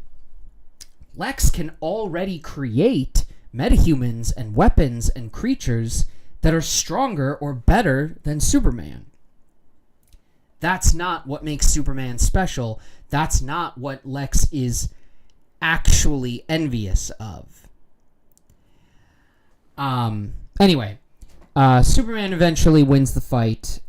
He has a little line where he says brain beats brawn, where he basically tricks Ultraman into falling into a black hole. And by the way, that was another moment where I was like, okay, he won't kill a giant kaiju, but he'll throw his poor, hapless, brain-dead clone into a black hole. You know he's not going to survive that, Superman.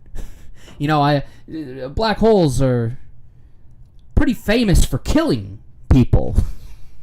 But anyway, so after he defeats Ultraman, there's a little funny moment, a very James Gunn moment, where Mr. Terrific is like, "Hey, quit fooling around down there," and Superman's like, "I'm doing important things." But eventually, Mr.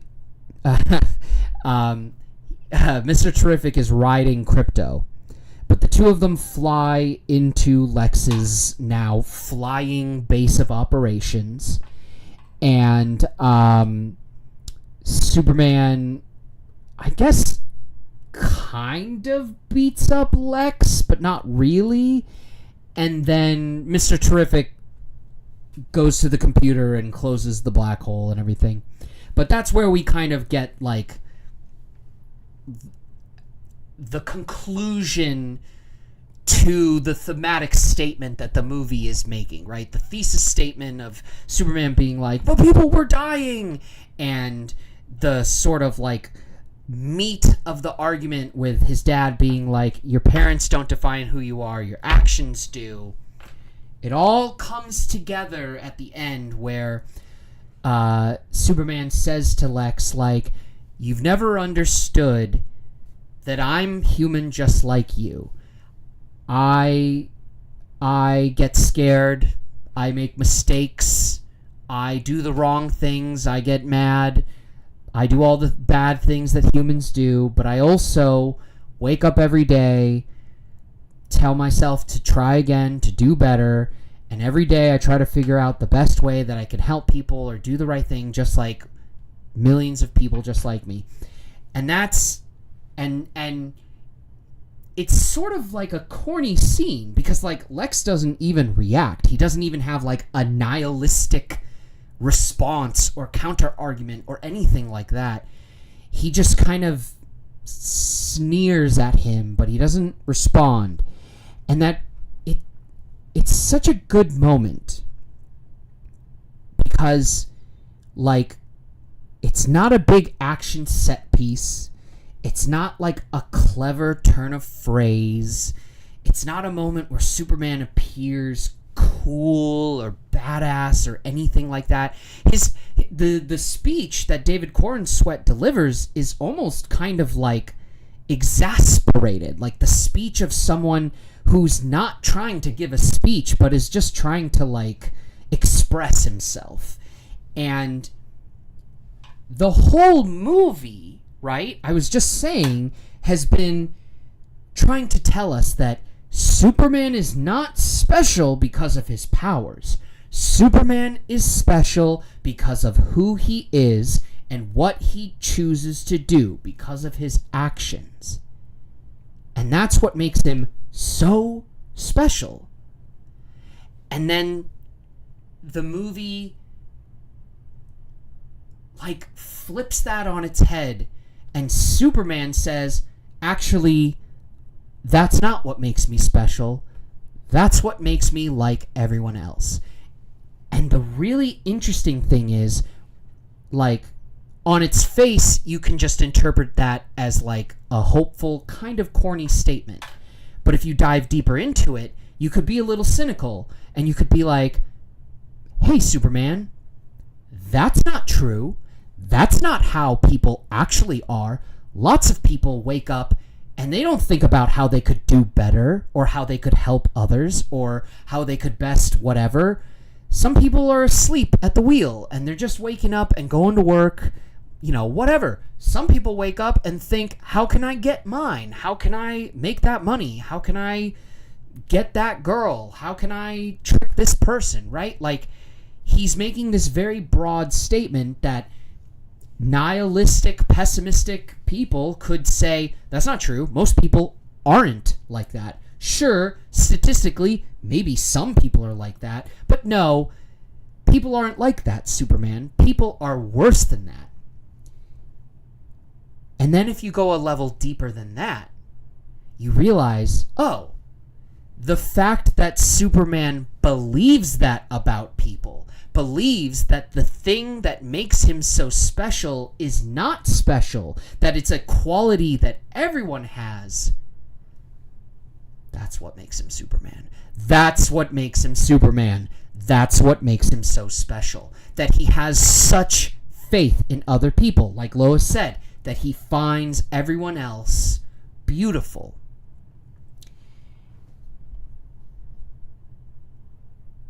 Even someone like Lex Luthor, where Lex is an evil, petty, megalomaniac loser, right? Like a loser, a guy who puts a girl who wrote a blog about him in an interdimensional prison. And Superman's like, if you could just see people the way I see people, Lex, you could be better. That's who Superman is. And it's a beautiful thing. And then, yeah, that's pretty much the end of the movie. The Justice Gang shows up in Barovia and deals with that situation, which I saw coming a mile away. There was one moment I didn't like, although the more I thought about it after the movie, the more I was like, okay, this is excusable. But there's a moment where Hawkgirl takes the Prime Minister guy of Barovia, and he's like, oh, you're just like Superman, you're not gonna kill me. And she's like, I'm not like Superman. And she just drops him and he dies. And like, I don't like that moment because it seems to sort of undercut the message of the movie a little bit. Like, this is such a hopeful movie. It fits in that it's a James Gunn film. And I don't like what that does in regards to Hawkgirl's character. But when I thought about it more after the movie, I feel like it kind of serves two purposes the same way that the opening text served two purposes, right? Where, like, it had the thematic purpose of helping us understand that Superman is not that unique in this world of metahumans.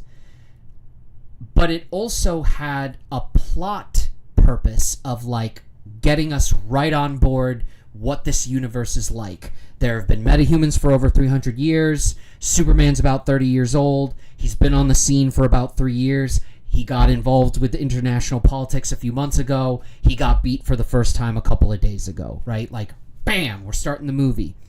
And I feel like Hawkgirl dropping that Prime Minister guy is the same thing.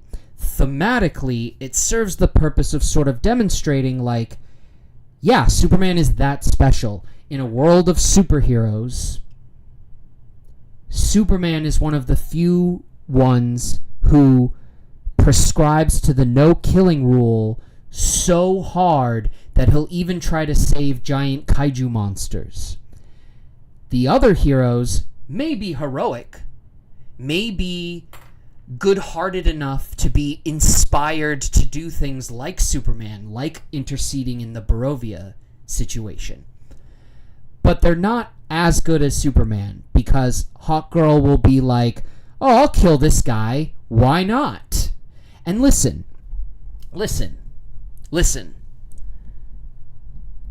I'm not saying she was wrong to kill the guy. But it just felt a little weird in the Superman movie. But it sets up the thematic sort of message of Superman is just that unique. The other DC superheroes will sometimes kill people. And I think also from a more plot level, it's like setting up the fact that Superman is uniquely good.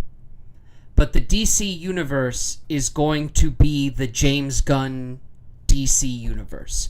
And with that in mind, James Gunn superheroes sometimes do stuff like that. They just drop...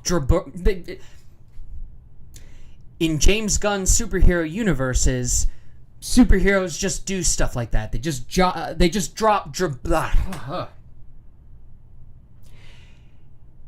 In a James Gunn superhero universe, superheroes are just going to do stuff like that. They're going to drop jabronis to their deaths randomly, and it's going to be played as a joke sometimes. Welcome to the James Gunn DC universe. Anyway, so the Justice Gang and Metamorpho joins the Justice Gang. They intercede on the Barovia thing, and then it works because, like, it resolves the conflict that Superman had of, like, oh, he has to go to Metropolis, but he also has to go to Barovia. But, like, it also adds to that idea of, like, Superman is so inspiring. He doesn't just inspire regular people. He inspires his fellow superheroes. Isabella Merced, I wish I knew how to pronounce that. You know, that was the point of that scene, with her drying her hair and sitting on her bed with that contemplative look, to show us that, like, we may be superheroes, we may have the money and the backing and the credibility, but, like, no one is putting up a Green Lantern or a Hawkgirl or a Mr. Terrific flag. They're putting up a Superman flag.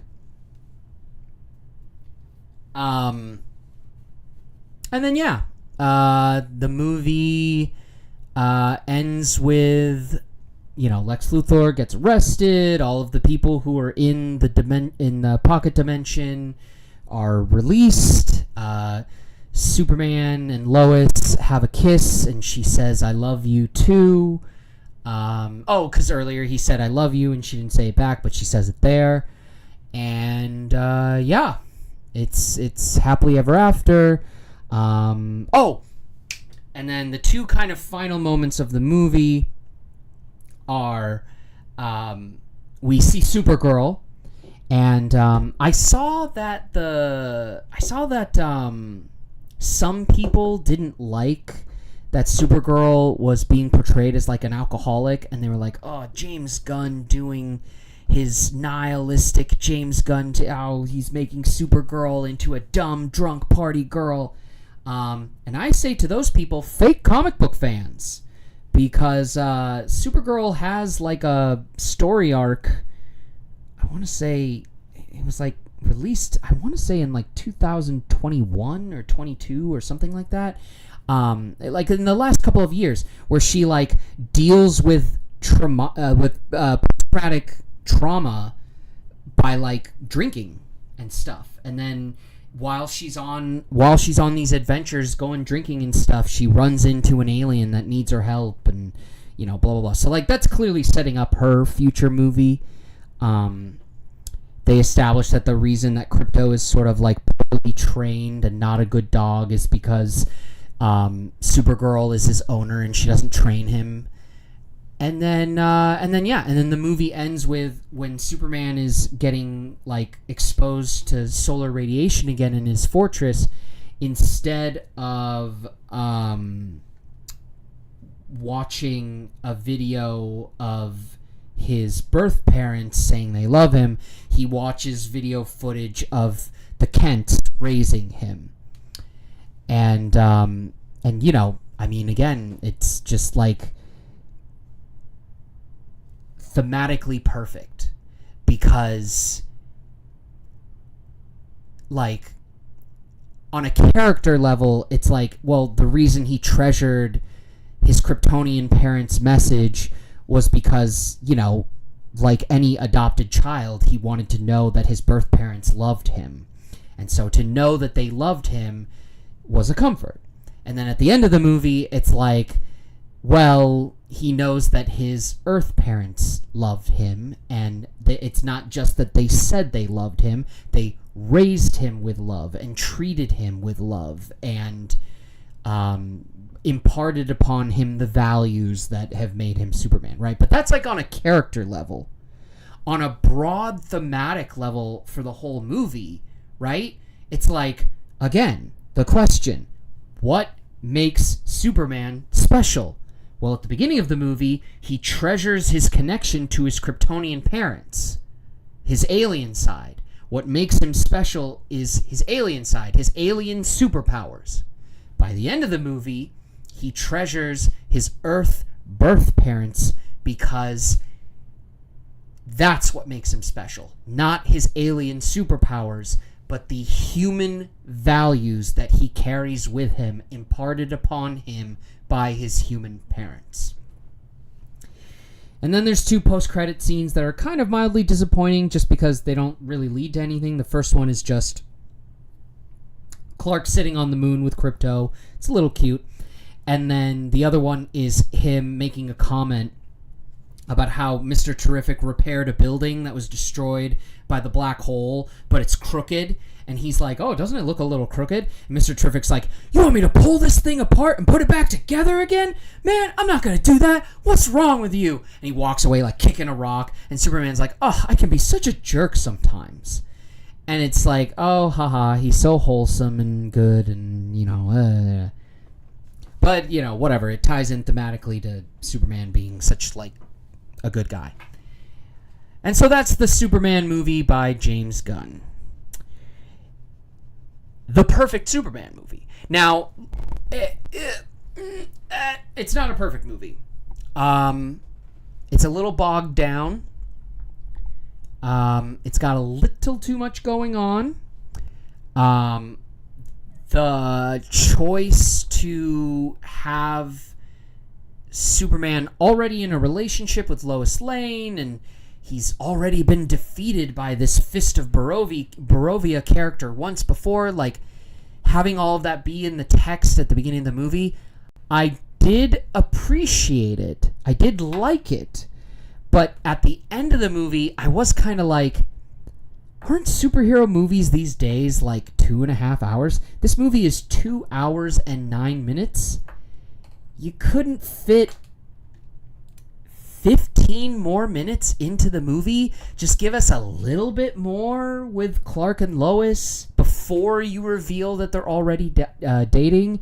Give us a little bit more about like the conflict between the two countries. Give us a little bit more, maybe even like, I don't know, open with more of the fight with the Fist of Barovia or something. Like, the movie, like, I never say this, but like, the movie's just a little bit too short. Like, I feel like there's an extra 10 to 15 minutes in here.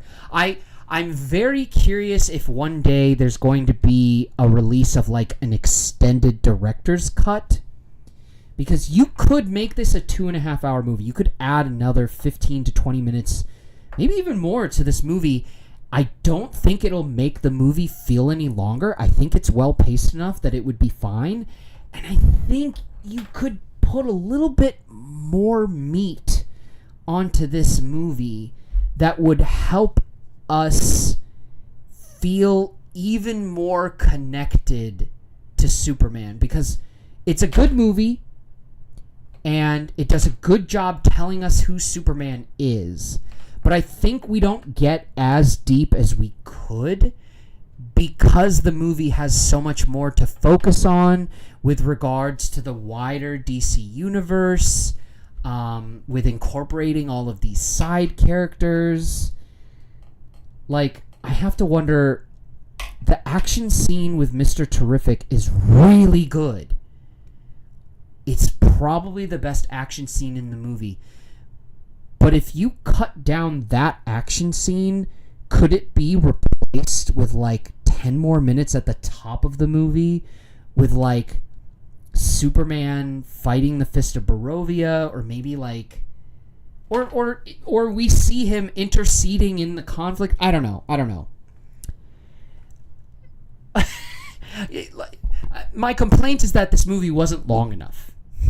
More could have been added to this movie, which I think is a sign that it was a good movie.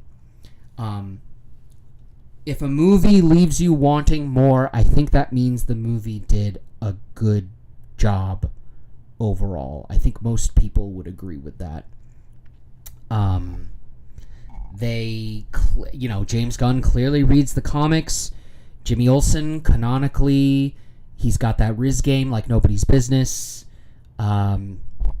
Lois Lane, she's a cynic at heart, but Superman is able to open her up and make her more optimistic. Nailed it. Even like the side characters who barely have anything to do in this movie, Perry and Ron Lombard and Cat Grant, like the very little we get from them, they are portrayed picture perfect, just like they are in the comics. Tess Schumacher is used well. I was like, what an unnecessary character, but she's utilized well in the movie. What else? Mr. Terrific steals the show a little bit. Obviously, Guy Gardner is done really well in regards to the comics. I think if we do get a Green Lantern movie, Nathan Fillion is Guy Gardner. That'll work. I would even at this point would like Hawkgirl more, just because I like Isabella Merced. So yeah, very good. I think there's a couple of moments in the movie where there's like weird choices, but I don't know. James Gunn's like a weird guy, right? Like, I think overall, it's a good James Gunn film, and you take the good with the bad when it comes to James Gunn, and there isn't really a lot of bad here. Yeah, I would have liked, and you know what? I would have liked more Clark Kent. There's no Clark Kent really in this movie. Like bumbling, mild-mannered reporter Clark Kent. Yeah, I think that's everything. In regards to like the general summary. Now, I do still want to talk about this movie a little bit. A little bit more. But. Now, we're going to change things up a little bit.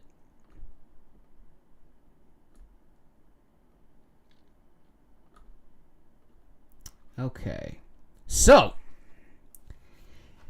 how does James Gunn's Superman compare to Zack Snyder's Superman? And the way we're going to do this is we're going to put line by line similarities between the two movies and how one movie does it better than the other. So, the first thing we will do is we will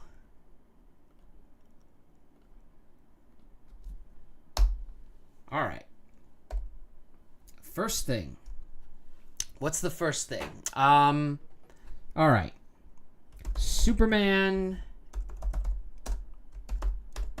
characterization.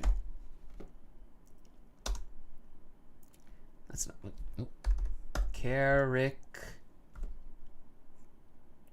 Characterization. All right. So, what's his characterization in the Snyder Superman movies? Tortured, sad. Then he finds out about Krypton. He finds the spaceship. He sees the Jor-El projection. He gets the supersuit. He starts flying around. Does he seem happy? Does he seem like he's found his purpose? No. Everything he does is understated. He saves the plane.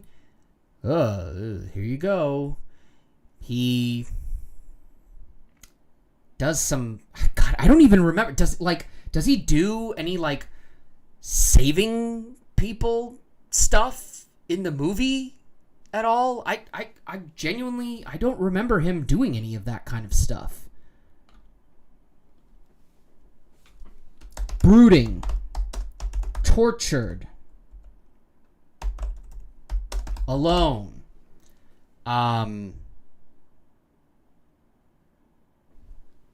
Reluctantly answering the call to heroism. Right? I think that's fair.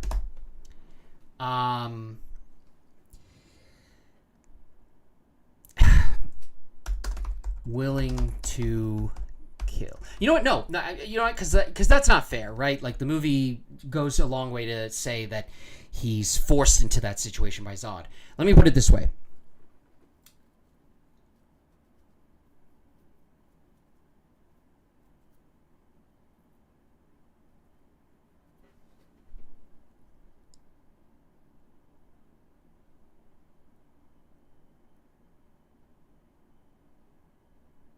Wow, the more I think about that movie, the more it, doesn't make any sense.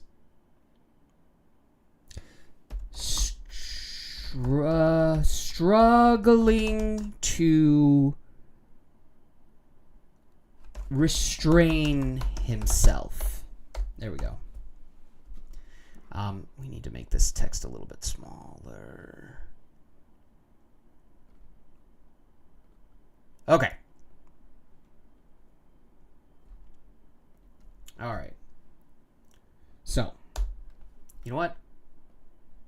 Oh, darn it. I forgot once I... Oh, that's so annoying.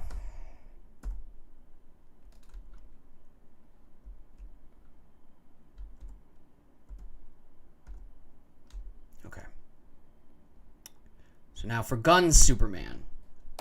Superman characterization.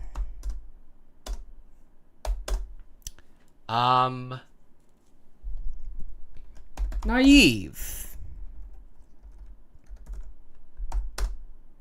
Humble.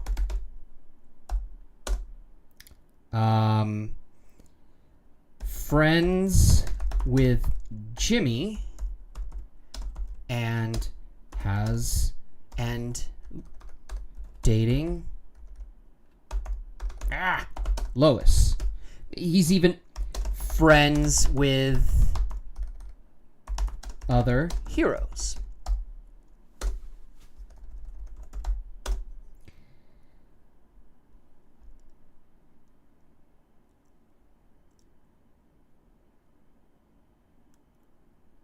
Saves people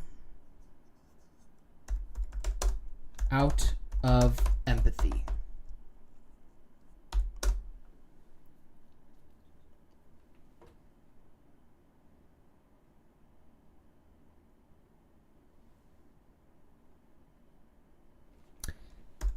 Struggles with human doubts.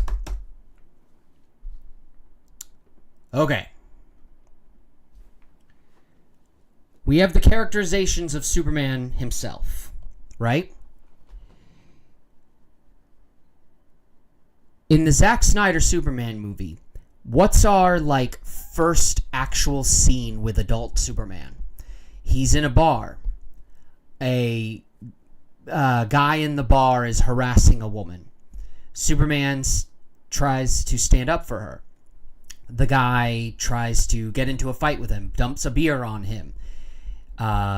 We know that Superman could tear this guy to shreds, but he doesn't. What a good guy. Except he goes outside and sees his truck. Later,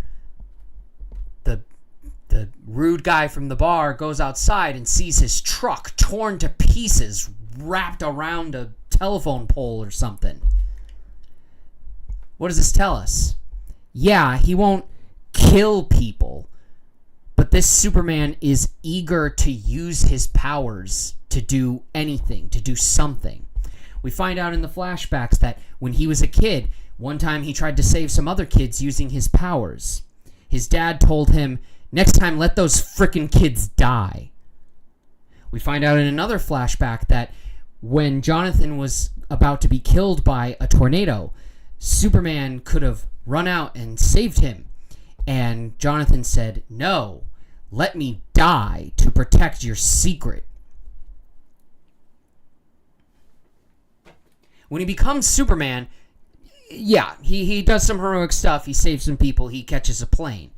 But pretty freaking quickly, the Kryptonians arrive on the planet and start being like, we're the Kryptonians here to take over your planet. And everyone's like, oh, are you like Superman? And Superman turns himself into the authorities so that he can demonstrate that he's not like those other Kryptonians.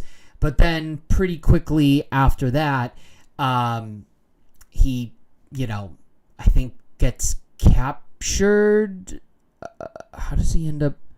Well, anyway, pretty soon after that, it then just becomes like, now we gotta fight Zod and the other Kryptonians, and and now we're fighting Zod, and everyone is dying. The whole city is being freaking destroyed, and the spaceship that was supposed to terraform the planet completely decimated the city, and now we're destroying more of the city, and the only way that we could save these 3 people from getting killed by heat vision is if I snap the bad guy's neck. And then after that, that's it. I joined the Daily Planet with glasses. I don't look any different. Yeah, it's hard to be Superman. Yeah, it's a lot to put on your shoulders. That's it. That's who Superman is. He has a great burden to bear, and he struggles to carry it. That's Superman. That's a character who's defined almost entirely by his powers. Like it's a movie, and this technically isn't in Man of Steel. It's in, I think, Batman v Superman. But at one point his mom tells him, you don't owe anyone a damn thing. Okay, so in the Snyder Superman universe, we should be grateful that Superman chooses to not use his powers to kill everyone. And if he saves a couple of people along the way, yeah, okay, all right, okay. but he's Jesus. We should just be grateful for his existence. All right, Gunn Superman. Naive, humble, just like everyone else. He has friends. He has a job. When he's at that job, he looks and acts different from when he's being Superman. We see how, and listen, yeah, it's a little comic book cartoonish that he interviews himself for the articles, but ultimately it demonstrates to us how this works. When he's being Clark Kent, he has this job and he writes about the things he does as Superman and pretends to get quotes from himself. And even that part is challenged by the movie, where Lois is like, the ethics of the journalism here is very questionable, blah, blah, blah. We see that he is a person. He has things going on in his life. His parents aren't just like a memeable, farcical tragedy. They're old people who are like, how do I make this damn phone work? Can you hear me, Clark? Oh, it's good to hear from you. How are you doing, honey? He's friends with other superheroes. Now, maybe that's a little unfair, because in Man of Steel, he's like the only superhero on the planet at that point. But even with that, he's friends with other heroes. He's willing to share his secret identity with them. He trusts them. He didn't have a father who killed himself to teach him the lesson of never trusting anyone. And then, of course, the thesis statement of the movie. He's not Jesus. He's not someone with some great burden that mounts upon his shoulders that we should all be eternally grateful to, that he doesn't snap under the pressure. He's just a guy. He gets up, he puts his pants on, and he goes to work, and he tries to do what's right. That's both his superpower and what makes him just like us. It's inspiring because of how relatable it is.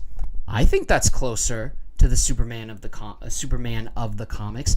I think the perception, the characterization he has in the Snyder movies is more akin to like how non-comic book readers would conceptualize Superman, and not how he is actually portrayed in the comics.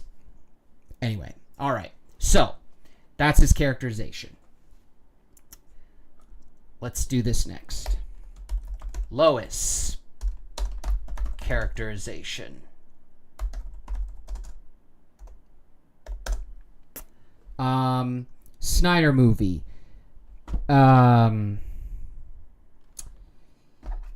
Investigative, because she knows about Superman before he reveals himself to the public.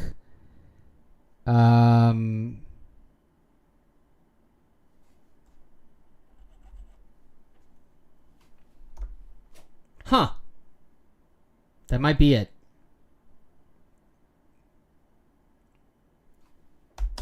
Falls a lot.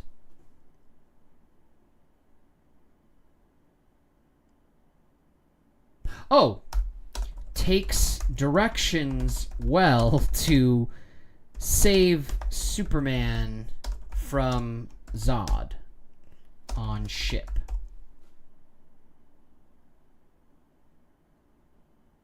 Yep, that's it. Lois characterization in the Gunn movie.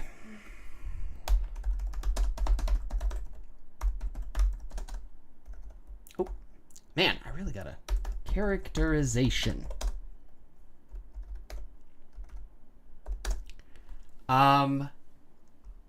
Cynical.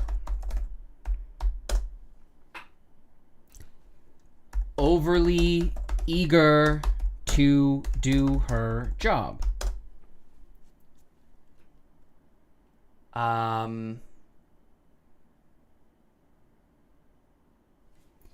Insensitive, but makes an effort to empathize with Superman.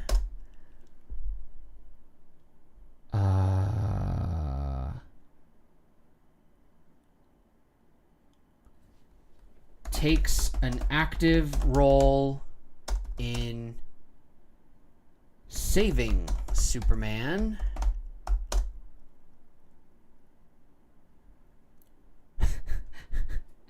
Does actual journalism that helps defeat Lex Luthor? I mean, this was a bit of a slam dunk on my part, I'll admit. That was an easy one. Daily Planet. Now, I just realized Lawrence Fishburne, I think that's how you spell his name, and Jenny Olsen holding hands when they think they will die. That's the only... That's all. I know that Lawrence Fishburne is in other parts of that movie, but that's the only part of that movie that I remember, and I was like, okay, this is kind of powerful. Gunn Superman. Everyone is comics accurate. Jimmy is plot relevant and accurately riz up with the ladies.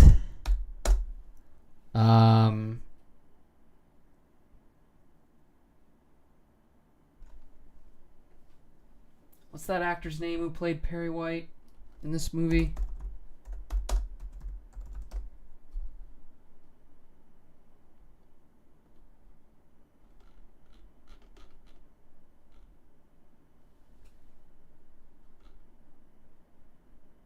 Wendell Pierce. Wendell Pierce admittedly has less to work with. All right. The villain.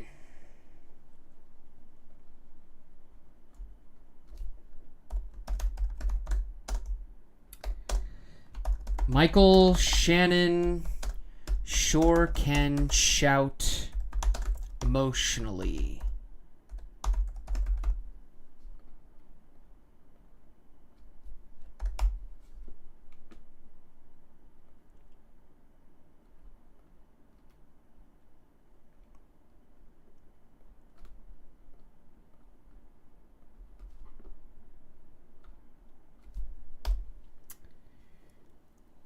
Lex Luthor is portrayed with good mix of threatening and petty.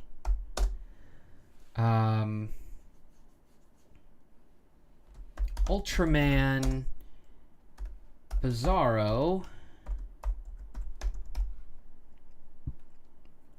is done well.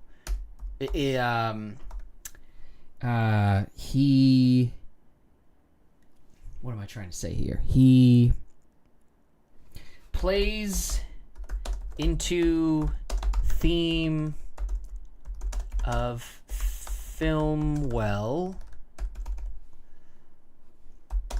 Mechanic could be better defined. So with this one, I'll admit, I really liked the mechanic in this movie. And there was a moment in the movie where Lex, when they're in the fortress and Lex is talking about how much he hates Superman, and then the mechanic... Sorry, I got a text. An important text. I'm just checking real quick.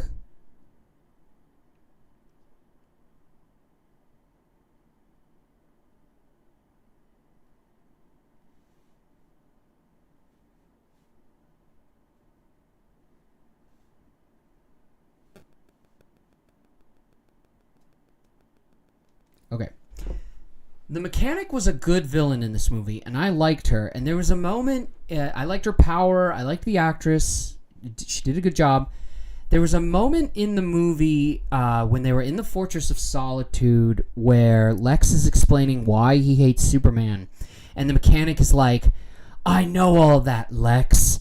I allowed you to change every part of my body and fill me with nanites all just to take down Superman. And the way she said it, I was like, oh, she's also got some sort of beef with Superman. She has some sort of reason to hate him. I wonder what that is. I wonder if they'll get into that later in the movie. They don't. They don't.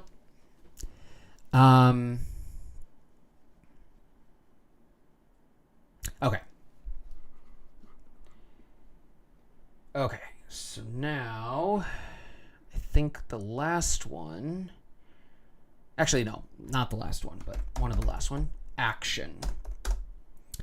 Very big in scope, but diminishing returns about 2/3 into movie becomes silly by the end.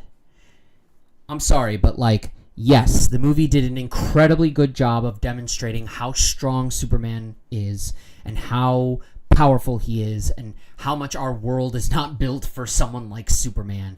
And if he used those powers to help people, which he does sometimes, how inspiring and awe-striking, how much that would strike awe into the hearts of any witnesses. But probably around the time that planet terraformer thing starts like pumping the planet, pumping Metropolis like a friggin' like beat to a bad song, it just becomes too much. And then when he has his final big fight with Zod, you're just like,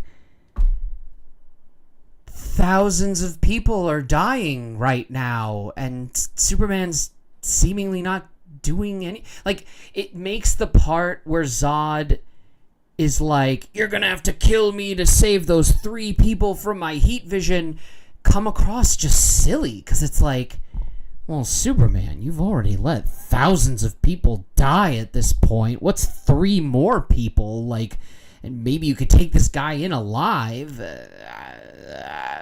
I don't know. Yeah, like, I think the Snyder Superman movie, like, it's not a bad movie, but yeah, when it comes to action, it's like the first 2/3 you're like, yeah, and then the last third you're like, oh no, oh, this is bad, oh, this is too much.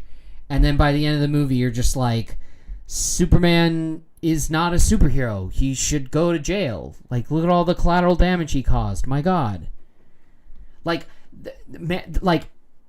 the collateral damage that Superman causes in Man of Steel was so, like, poignantly destructive and bad that, like, every superhero movie that followed since has to have some sort of scene or explanation where, like, oh, the city is empty, there's no civilians here, or like, oh no, civilians are dying, we need to have a scene where one of the superheroes rescues like 2 civilians so that we know, oh, don't worry, civilians are dying, but the heroes are trying their best to save all of them. It's just like, Man of Steel's action was so over the top and so bad, it kind of changed superhero movies forever going forward.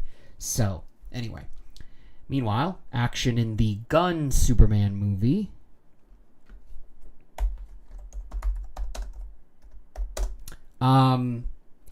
I mean,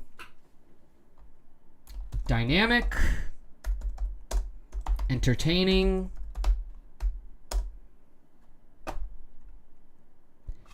maybe not as epic, but in exchange, it highlights Superman saving people. I mean, yeah, there's nothing really much else to say about that. So then I think this final part,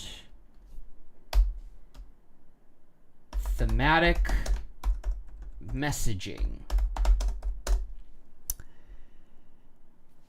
Superman is Jesus, and we should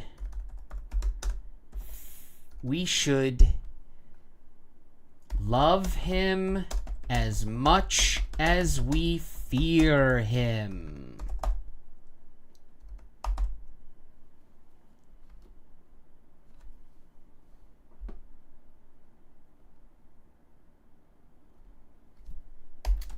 Thematic messaging. Oh. Thematic messaging. Superman is not special because he is the strongest, but because he is the kindest.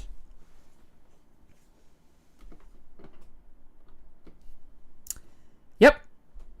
And there you go. I think that pretty much lays it out. The first 3 are elements of any Superman story, and the last 3 are the elements of any superhero story. The Snyder Superman makes you want to feel bad for Superman. And I'm not saying that Superman is not sympathetic. I'm not saying that Superman isn't tragic. I'm not saying that that it's not hard to be Superman. But Superman, a canonical comic book accurate Superman, does not want us to feel sorry for him. There's literally a scene in the Snyder Superman movies where he goes to a Catholic church to discuss whether or not he should turn himself in. And he's just so clearly being, like, portrayed as a Jesus allegory. There's a moment where Superman exits a spaceship by putting his arms out in a T position, like he's getting put on the cross, and he closes his, or no, he doesn't close his eyes, but then he just slowly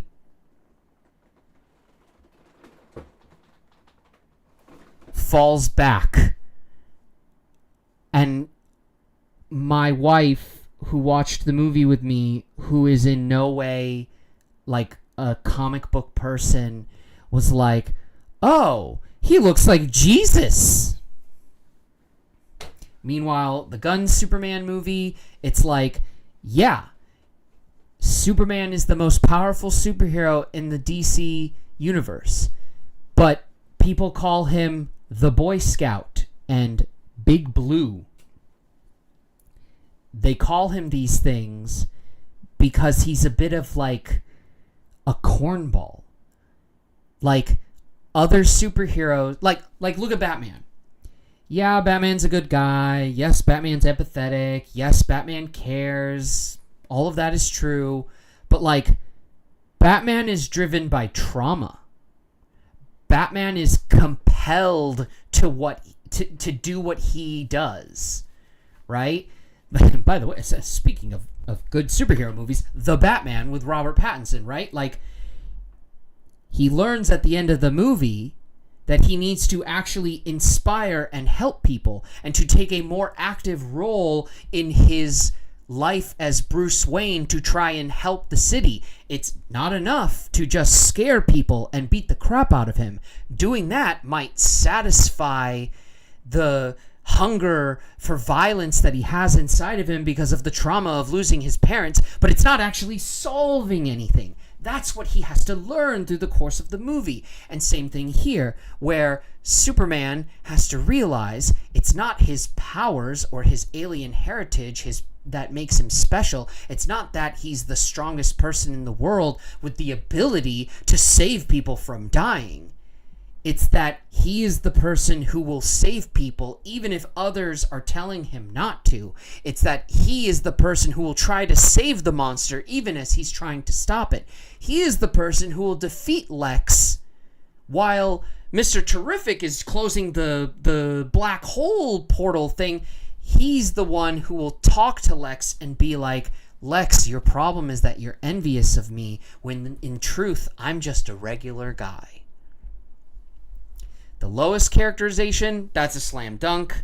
The Daily Planet isn't even a freaking factor in the Snyder Superman movie, except for the scene where Perry and Jenny Olsen are about to die, and Superman stops the big pulsing machine, terraforming machine, before they die, and we're like, oh, thank God these two characters that, like, one of them has had a couple of lines and the other has had 0 lines. Thank God they're not dead. Meanwhile, the Daily Planet in the Gunn Superman movie actually has a role in the plot, and all of the individual members of the Daily Planet are characterized. Granted, some more than others, but, you know, it's a big movie. The villains, Michael Shannon, God love him, great actor, fantastic actor. If Zod works at all, it's because Michael Shannon makes him work as a character, but otherwise, meanwhile, Lex, Bizarro, the Mechanic, great villains, extremely well done, understandable, threatening, but then also, like, has, like, enough there that you can imagine you can imagine a fully rounded out character if the movie was longer or something like that. Action's a little bit tougher to calculate. The Snyder movie does have good action, but it just goes way too far with it. The Gunn Superman movie could have used more action, maybe. I'll maybe concede that. I wouldn't have minded a little bit more Superman action. It's a little bit weird that the best action set piece in the entire film has nothing to do with Superman. It's the Mr. Terrific fight. But it's certainly good enough for a Superman movie, good enough for a superhero movie. And then the thematic messaging, it's like, I don't even really think Zack Snyder would say that there's a thematic message to his Superman movie.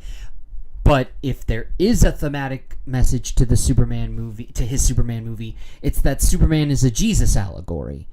And then, I mean, like,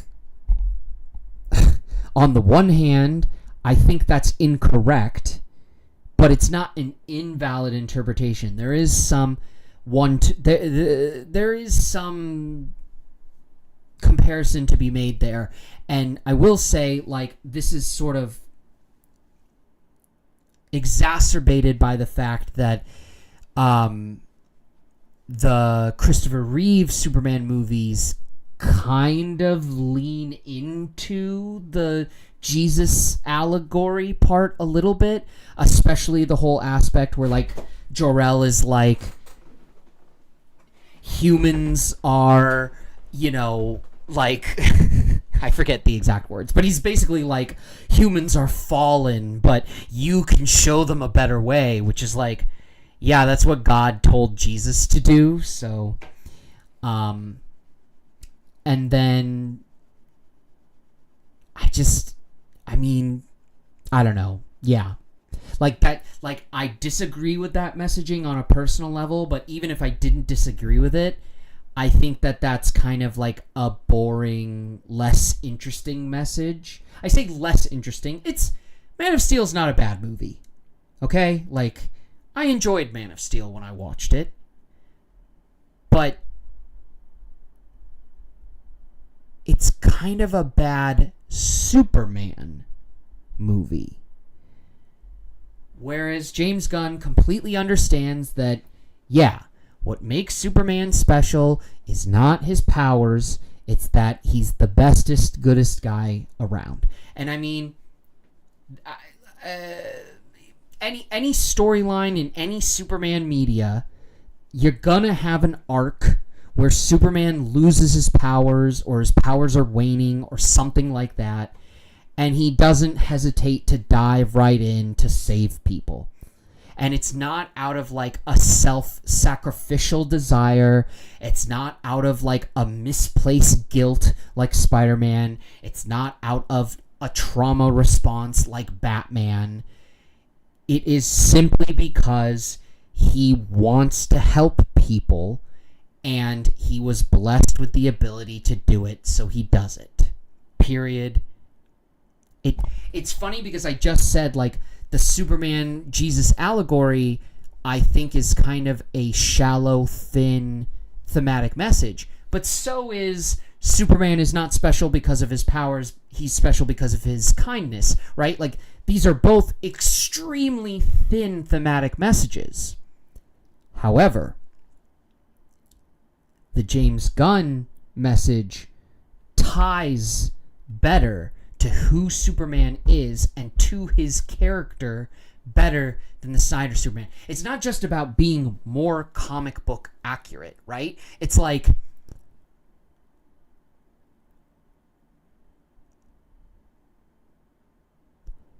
if the thematic message is that Superman is an allegory for Jesus, then who is Clark Kent? Because here's the thing about Jesus Christ of Nazareth from the Bible, if you've ever heard of him. We don't know anything about Jesus' life. We know a little bit about when he was born. We know a little bit about his childhood. And then that's it. The story picks up with him coming out of it. We know a little bit about his time in the desert when he's tempted by the devil and stuff. And then we know him as an adult, when he starts being a prophet and a messiah and gathering his followers, blah, blah, blah, until he's crucified. But we don't know anything about the middle parts of Jesus' life. Because ultimately, as a function of the story of the Bible, we don't need to know anything about the middle of Jesus' life. It's not important. His birth is important, and his death is important. The middle parts of his life are not important. The middle parts of his life would only serve to help us understand who he is as a person. But we don't want to understand who he is as a person because we want to understand him as the actual Son of God, as the living embodiment of God on earth. And knowing who he is, or knowing about who he was growing up, would only serve to humanize him when we want to perceive him as divine. If you make Superman a Jesus allegory, you make him his powers. You make him his burden to save people, but you don't have anything about who he is as a person. And no shade to Henry Cavill, because he's clearly a good actor, because I've seen him do good acting in other films. But there's nothing there to the character to be sold to us, other than brooding, torture, alone, and reluctantly answering the call to heroism, because what else does he have? He has these powers. He's not like anyone else. He can't fit in like anyone else. He literally, like, joined an oil rig and became like a wanderer because he knew he couldn't live a normal life, but he didn't know what to do with all of these powers. And it's not until he finds the spaceship and speaks to the Jor-El hologram, who explains to him who he is and what his powers are, does he finally be like, oh, I guess I should use these powers to help people. And then, and I know, that kind of matches his origin story, sure. But, like,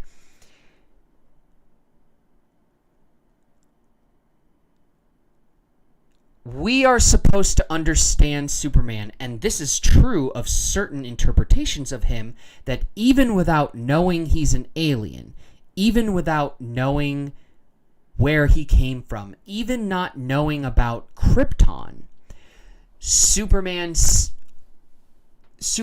always possesses a desire to help people. Even if he thought, oh, I'm just a weird human who was born with these powers, that's weird, right? Like, there have been interpretations of his origin where, like, he's actively being Superman with the suit, saving people, and he doesn't know anything about Krypton.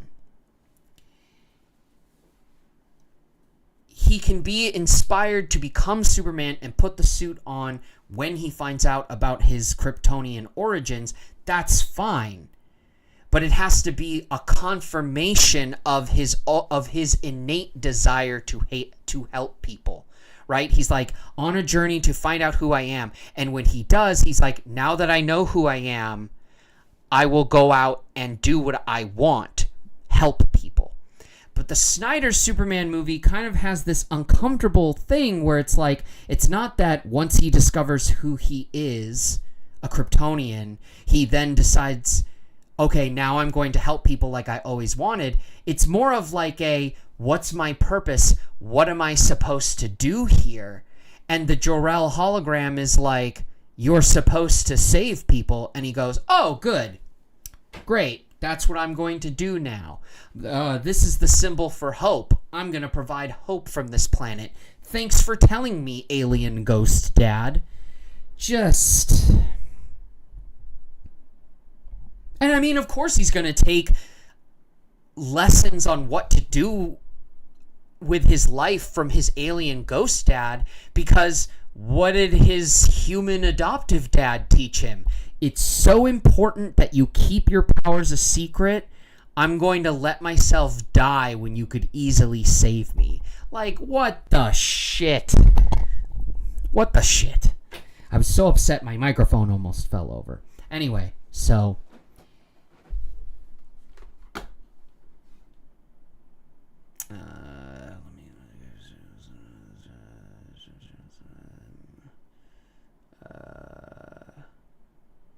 marker.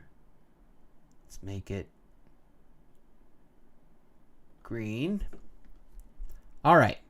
So, when it comes to Superman characterization, Gunn wins. When it comes to Lois characterization, Gunn wins. When it comes to Daily Planet, Gunn wins. When it comes to the villains, Gunn wins. When it comes to action, it's a stalemate. I think action is the one thing that the Snyder Superman movie did well. It messed up by doing it too much. But then the Gunn Superman movie maybe could have used a little more action, and the action that we did get could have been better. The best action scene we got wasn't even a Superman action scene. That's you don't want that from your Superman movie. And then thematic messaging, Gunn Superman. So, on these 6 criteria, in regards to it being a Superman movie, right? I'm not going to get into whether Gunn's Superman movie is better than Man of Steel. I think in certain ways it's the better movie, but I'm willing to hear arguments that the Snyder Superman movie is the better movie. I don't agree. I think they're actually, honestly, pretty equivalent in regards to pure movie quality. But in being a Superman movie, yeah, Gunn is the winner.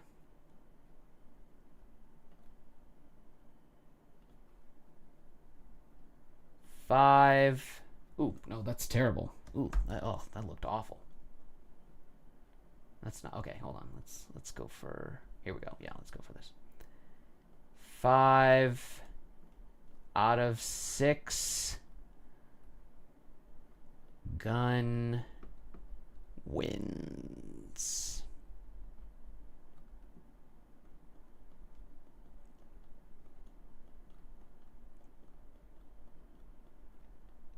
All right. Not much time left. So now I just want to bring up one last thing in regards to this movie that I've been yapping about for almost 3 hours.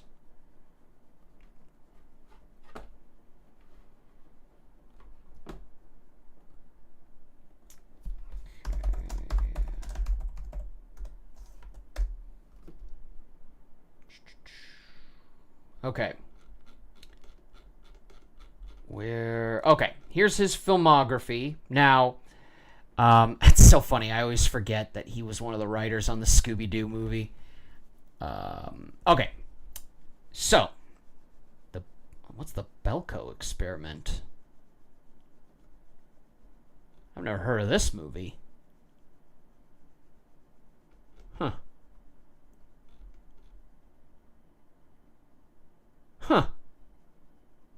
All right. Anyway, so I forgot he also made Super. That's such a good movie. It's so ridiculous that the guy who made Super is now going to be in charge of the DC cinematic universe. God. All right. Anyway, so we have Guardians of the Galaxy 2. Oh, Brightburn?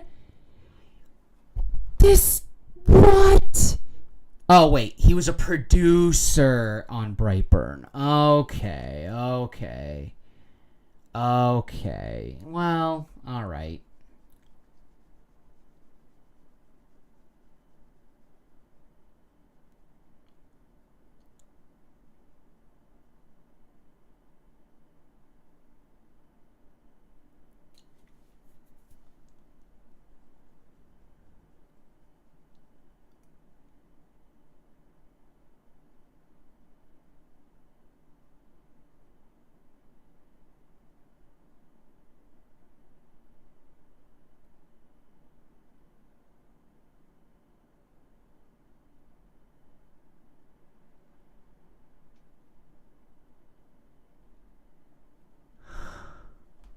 Hold on, I'm sorry. I gotta read this for a second. A spaceship crashes in a forest in Brightburn, Kansas. Tori and Kyle Breyer, a couple who are unable to conceive, see an explosion from their house and go to the crash site. They find a spaceship with a baby inside whom they adopt and name Brandon and hide the ship in their barn. Brandon's 12th birthday, he discovers he has super strength and the ability to fly. His disposition also changes. In middle school, Brandon is an academically exceptional student but socially awkward and frequently bullied. Classmate Caitlin Connor shows sympathy for him. Brandon develops a crush and stalks Caitlin in her room in the middle of the night, scaring her. One day during a trust exercise in physical education class, Brandon falls towards Caitlin, who lets him drop to the ground and calls him a pervert. Okay, all right. He shouldn't have stalked her, and that was stalkerish behavior, but I don't think that's an equivalent response.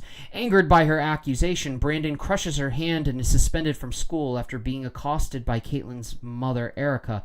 That night, Brandon sleepwalks to the spaceship and breaks into the barn where it is hidden, cutting his hand on the ship. Tori follows and sees him levitating, chanting the ship's message, "Take the world."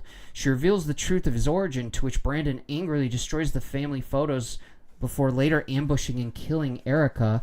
Police find symbols drawn on a window while investigating Erica's disappearance, the same symbols that Brandon has seen drawn in his notebook. The next day, Brandon dons a costume and is sneaking into his aunt and uncle's house by his uncle Noah. After Noah threatens to tell his father, Brandon frightens and kills him by flipping his truck. The following morning, Tori and Kyle inform Brandon of Noah's death, which the police believe was an accident, but Brandon shows no emotion. Suspecting him to be the killer, Kyle finds Brandon's bloodstained shirt and shows it to Tori, but she refuses to believe it. Kyle takes Brandon on a father-son hunting trip in the woods. He attempts to shoot and kill Brandon with his hunting rifle, but the bullet bounces off the back of Brandon's head, who then kills Kyle with heat vision. The sheriff arrives at the Briars and shows Tori the symbol found at the scenes of Erica's and Noah's deaths. Tori finds Brandon's notebook with drawings of his murders and the message, "Take the world." She calls Kyle, but Brandon answers and implies he is coming for her. Brandon returns and begins destroying the house. Tori calls the police, but Brandon kills the sheriff and his deputy before backup can arrive. Remembering that the ship's hull can cut him, Tori runs to the barn and discovers Erica's eviscerated body. As Brandon pursues her, Tori emotionally subdues Brandon as she tries to stab him with a piece of the ship, to which Brandon realizes before she can do it. He grabs her and flies her into the sky before dropping her to her death. After Brandon watches her fall, he looks up to see an oncoming airplane. The following morning, the airplane is revealed to have crashed into the farmhouse, destroying the evidence of the murder. Okay, I see. Destroying the evidence of the murders from the previous night. Brandon's symbol is seen painted on a piece of the plane wreckage as rescue workers attend to Brandon. In the credits, Brandon is seen as news reports over the locations of various disasters as an online conspiracy theorist, points out the existence of other superpowered beings, and urges the public to take action before it is too late. It is so funny that James Gunn made this movie. I mean, he didn't make it, but he produced it, but...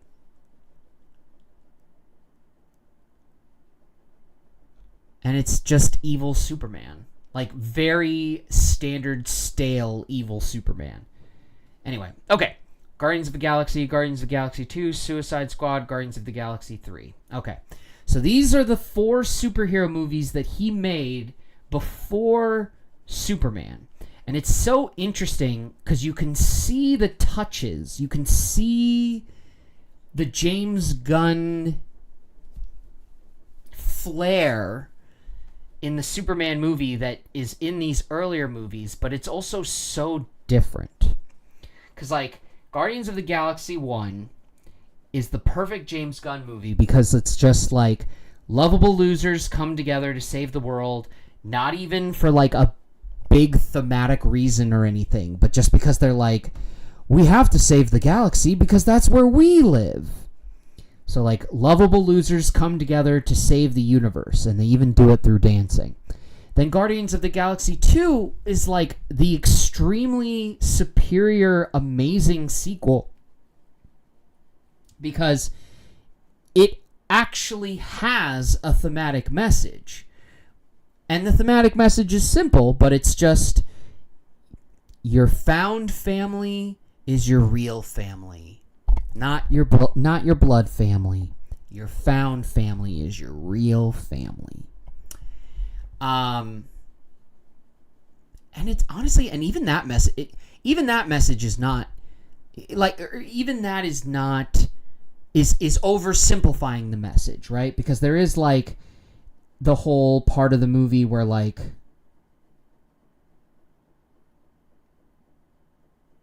hold on, I got a text.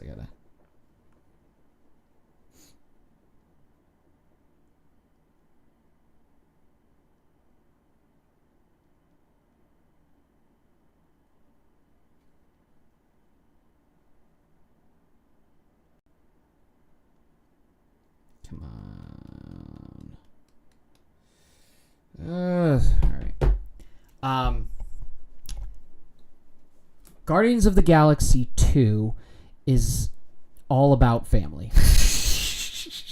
It steals the thematic message from the Fast and the Furious movies, and it is all about family. No, but it's like, you know, he may have been your father, but he wasn't your daddy. There's Gamora and Nebula's relationship.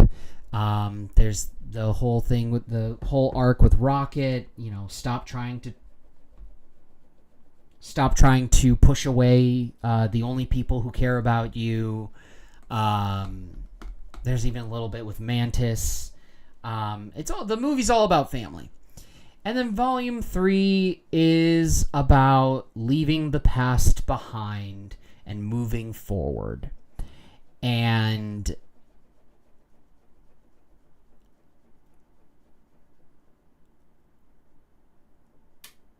I don't know. And then the Suicide Squad is just another movie about lovable losers coming together to do the right thing.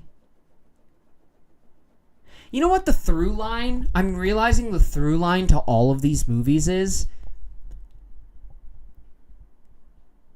it's not realistic to say that people don't care. It's not realistic to say that people don't want to be heroes. it's not realistic to say that people don't want to do the right thing, right?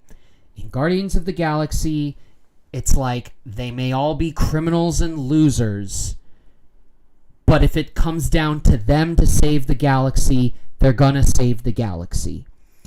Here, it's like they may all be criminals and losers, but they have each other, and that's enough. And then in here, it's like they may be a superhero team at this point, but they're all still flawed individuals who can only get better if they try to move forward from their trauma.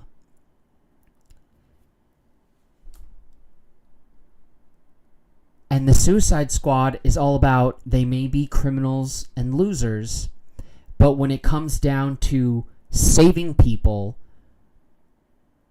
or saving themselves, they'll save people. God, yeah, no, James Gunn, it's a similarity to George R.R. Martin, the writer of the Game of Thrones books. It's like a double negative. Like, in Game of Thrones, everyone is cynical liars, right? How the Starks, who are the only noble good people, spend the entire story having their family and their history and their castles and everything that they own and love destroyed by the lowly Lannisters and Freys who lie and cheat and are dishonorable, right? But then there are moments throughout the story where characters do the right thing, and because they live in such a cynical, evil world, those small moments where characters choose to do the right thing, choose to be brave. The prologue opening chapter, the opening scene to the Game of Thrones series is this Night's Watchman who's like a hoity-toity knight who thinks he's better than everyone else, and who the other Night's Watchmen think is like a pampered, spoiled little brat. But when they come face to face with the White Walkers, he's the first one to draw his sword and say, "Have at thee." And it's like, yeah, he is all of those things. He is a spoiled, pampered, highborn brat. But he remembered his vows to the Night's Watch, and he stood against the White Walkers when they appeared. And it's like, that's the whole thing. That's the whole Song of Ice and Fire. That's the whole Game of Thrones, right? An extremely realistic, cynical world that exists so that when the characters within it do the right thing, do heroic things, do noble things, you know it's not going to work out. You know it's not going to lead to a happy ending. The character knows it's not going to work out, that it's not going to lead to a happy ending.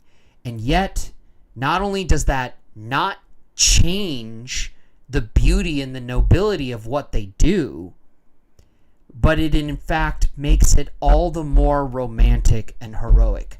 And that's the same thing that James Gunn does with his superhero movies. The heroes are typically losers, suffering from trauma. They're selfish or spoiled, or they don't care about people. They're self-involved. But when the rubber meets the road,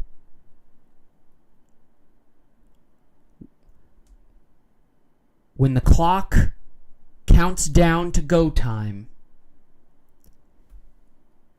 they do the right thing. They do the heroic thing. Heroes are around us. You would be surprised. Yeah, no, I mean, Suicide Squad and Guardians of the Galaxy 1 specifically, like, a group of selfish loner losers come together because of circumstance.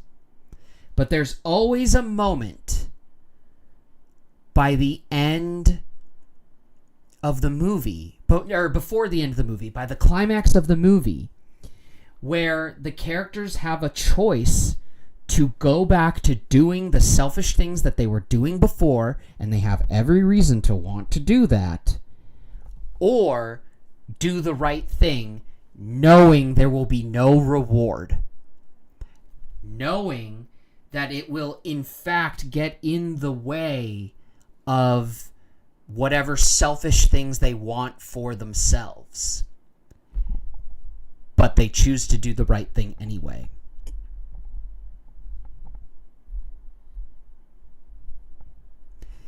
And the only difference between those movies and this movie is that Superman has an arc in the movie, but it's not the same arc, right? In fact, you know what? The Justice Gang, they have that arc, right? Like, yeah, they're superheroes. Yeah, they fight bad guys and save people, sure. But they're like corporate superheroes. They get paid. They work for someone. They follow rules. They do the bare minimum when needed. Or they do the bare minimum when they're not needed.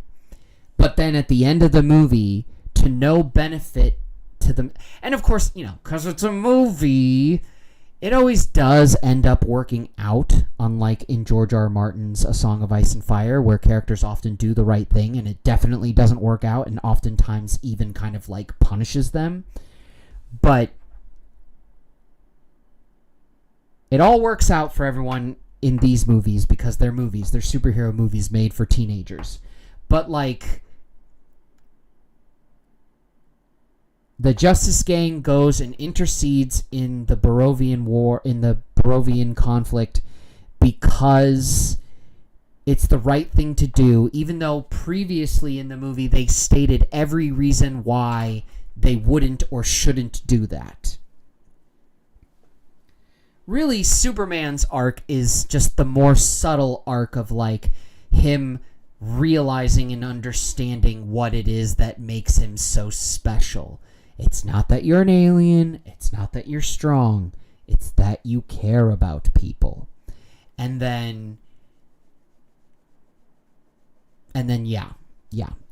all of his other movies. So it's an interesting thing because this movie has all of the Superman movie has all of the ingredients of his previous movies, but the main character doesn't carry those James Gunn ingredients. The main character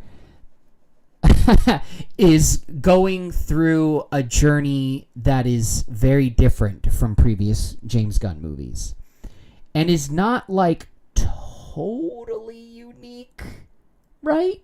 Like, but is somewhat unique in this day and age, I would say. Like, in a post-truth, post-irony world that we live in, a character who, like, exemplifies this idea of I do the right thing not for a reason, but simply because I want to, like, in this day and age, is almost like countercultural, like revolutionary. Like, the thing that we have in common in our world with the DC cinematic universe is the cynicism. We are just as cynical as the people in the DC universe, in the DC cinematic universe. We are just as cynical as them. And so just like the people in that universe, Superman inspires us to do better. And clearly that's his real magical ability, his true super ability, because it's an ability that extends to the audience as much as to the people of fictional Metropolis, etc.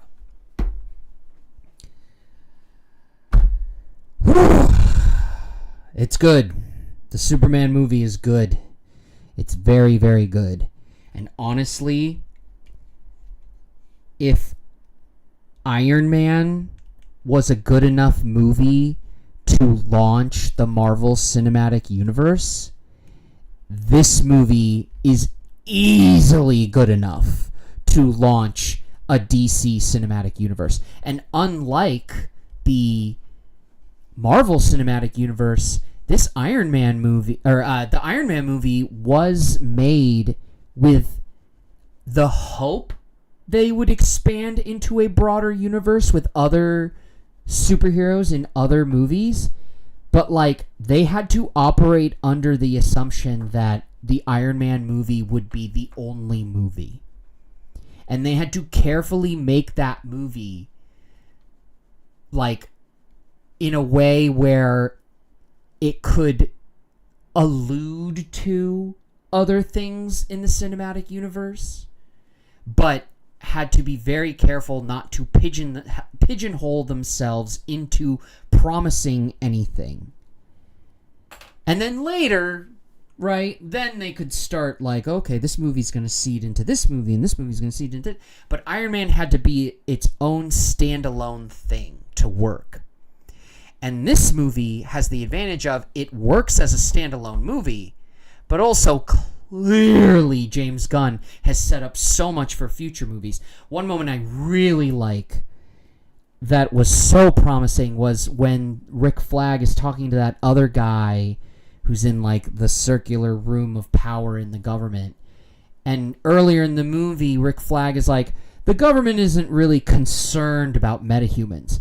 And then at the end of the movie, the other guy goes, still not concerned about metahumans because now they're making the rules because the Justice Gang just interceded in that international conflict. And it is a funny thing where it's like the movie is acknowledging that Superman is right and he inspired the heroes to save that country the way he would have, right? Like that's the thematic message. But the movie's dropping that little kernel, that little popcorn kernel that gets stuck in your teeth at the end, where it brings you back to reality, political reality in this fictional world, by being like, okay, but Superman interceding on the international conflict was this unprecedented thing that made other metahumans like the Justice Gang go, you shouldn't have done that, bro. But then they did it too. And now all of a sudden it's like, oh, wait a minute. Metahumans may have been around for 300 years. But, like, there's no metahuman president. There's no metahuman dictator of a... Well, I guess Shazam was supposed to be that. But never mind. Let's not think about that right now. Metahumans haven't taken over the world, right? They still follow the law like other people. Most of them. And now it's like, uh-oh.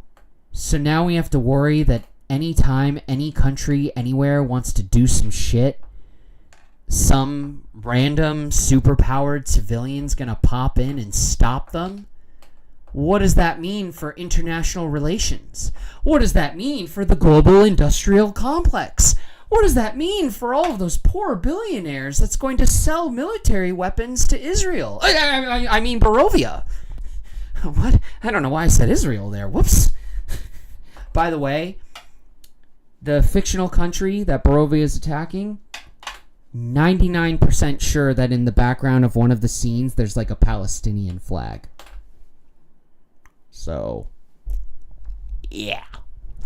Anyway, we know what Superman would do in regards to the Palestinian plight. And the fact that the movie makes that point so clear, unfortunately, does mean that the movie is maybe a little bit more political. Like the Snyder anti-woke people are like, this movie has a political message. Yes, you are right. It does. It does have a political message. Like, the political message isn't Superman is woke. No, he's always been woke. The political message is, hey, sometimes if it means saving innocent lives, saying fuck international relations, fuck autonomous countries that act militarily against their neighbors in violent, uneven conflict. That shit is wrong. And if you consider that a controversial political message, then yes, this movie has controversial political messages. All right. That's probably... Now we're getting too political, and I don't want to be a political streamer. So I think we will end this here. Hopefully I'll be able to edit this into something resembling a coherent video that I can upload to YouTube or something later. But for now, it's been over 3 hours. I am done I'm done yapping about Superman. Oh.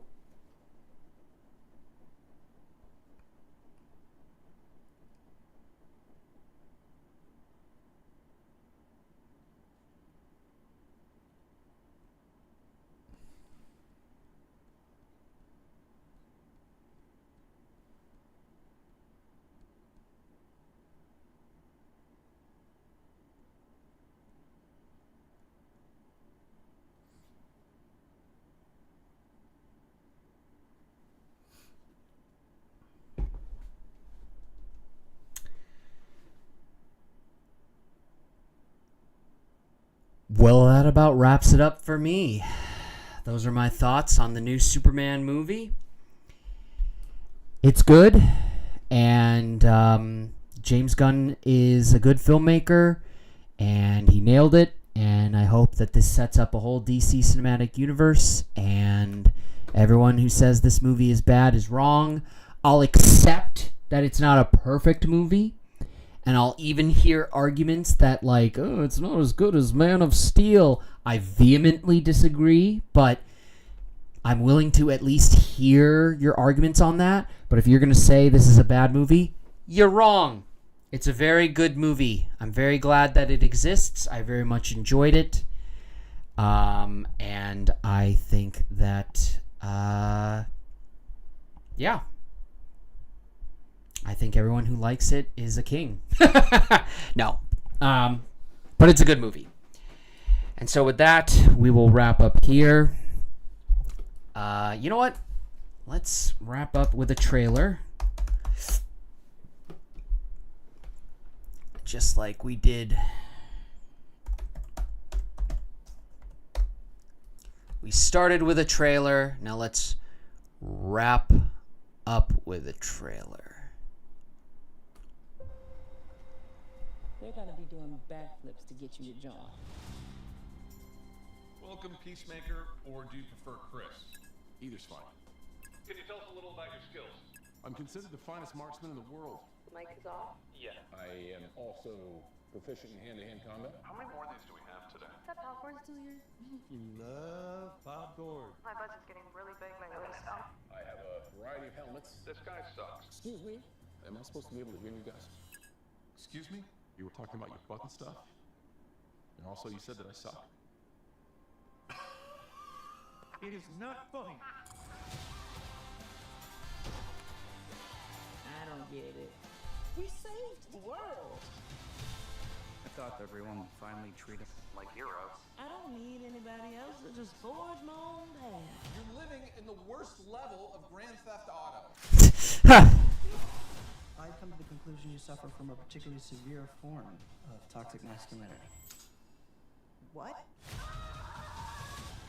Argus has been monitoring Peacemaker ever since Rick Flag Sr. was named director. Does he know that I have? Kill this time? Yeah. Bring me Peacemaker. Mexicali, you scanned for any anomalies throughout that house. Pony. Okay, so yeah, so Rick Flag is yeah. That's good. I like that actor. I didn't think he was really used much in the Superman movie. So they're clearly going to use him in Peacemaker. He's probably going to be in future movies. That's good. Boy, don't let him out of your sight. Titties, I want you to take the front door and Casino Man. You take the back door. Got it? Yeah, but not the fucking names, dude. You can't just call us that. Where do you think we are? Fucking Berkeley?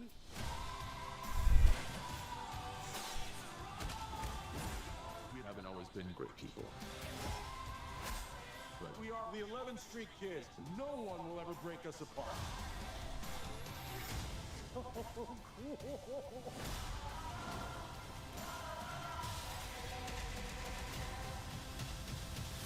you ready for the next adventure, pal?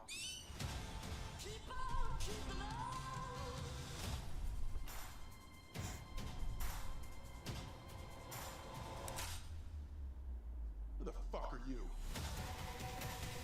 Whoa, okay. Wait, hold on. Was that... Oh, man.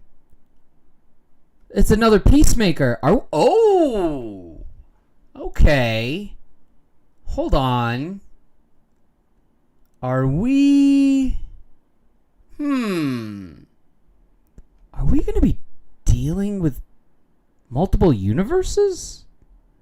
Because DC has its own version of that.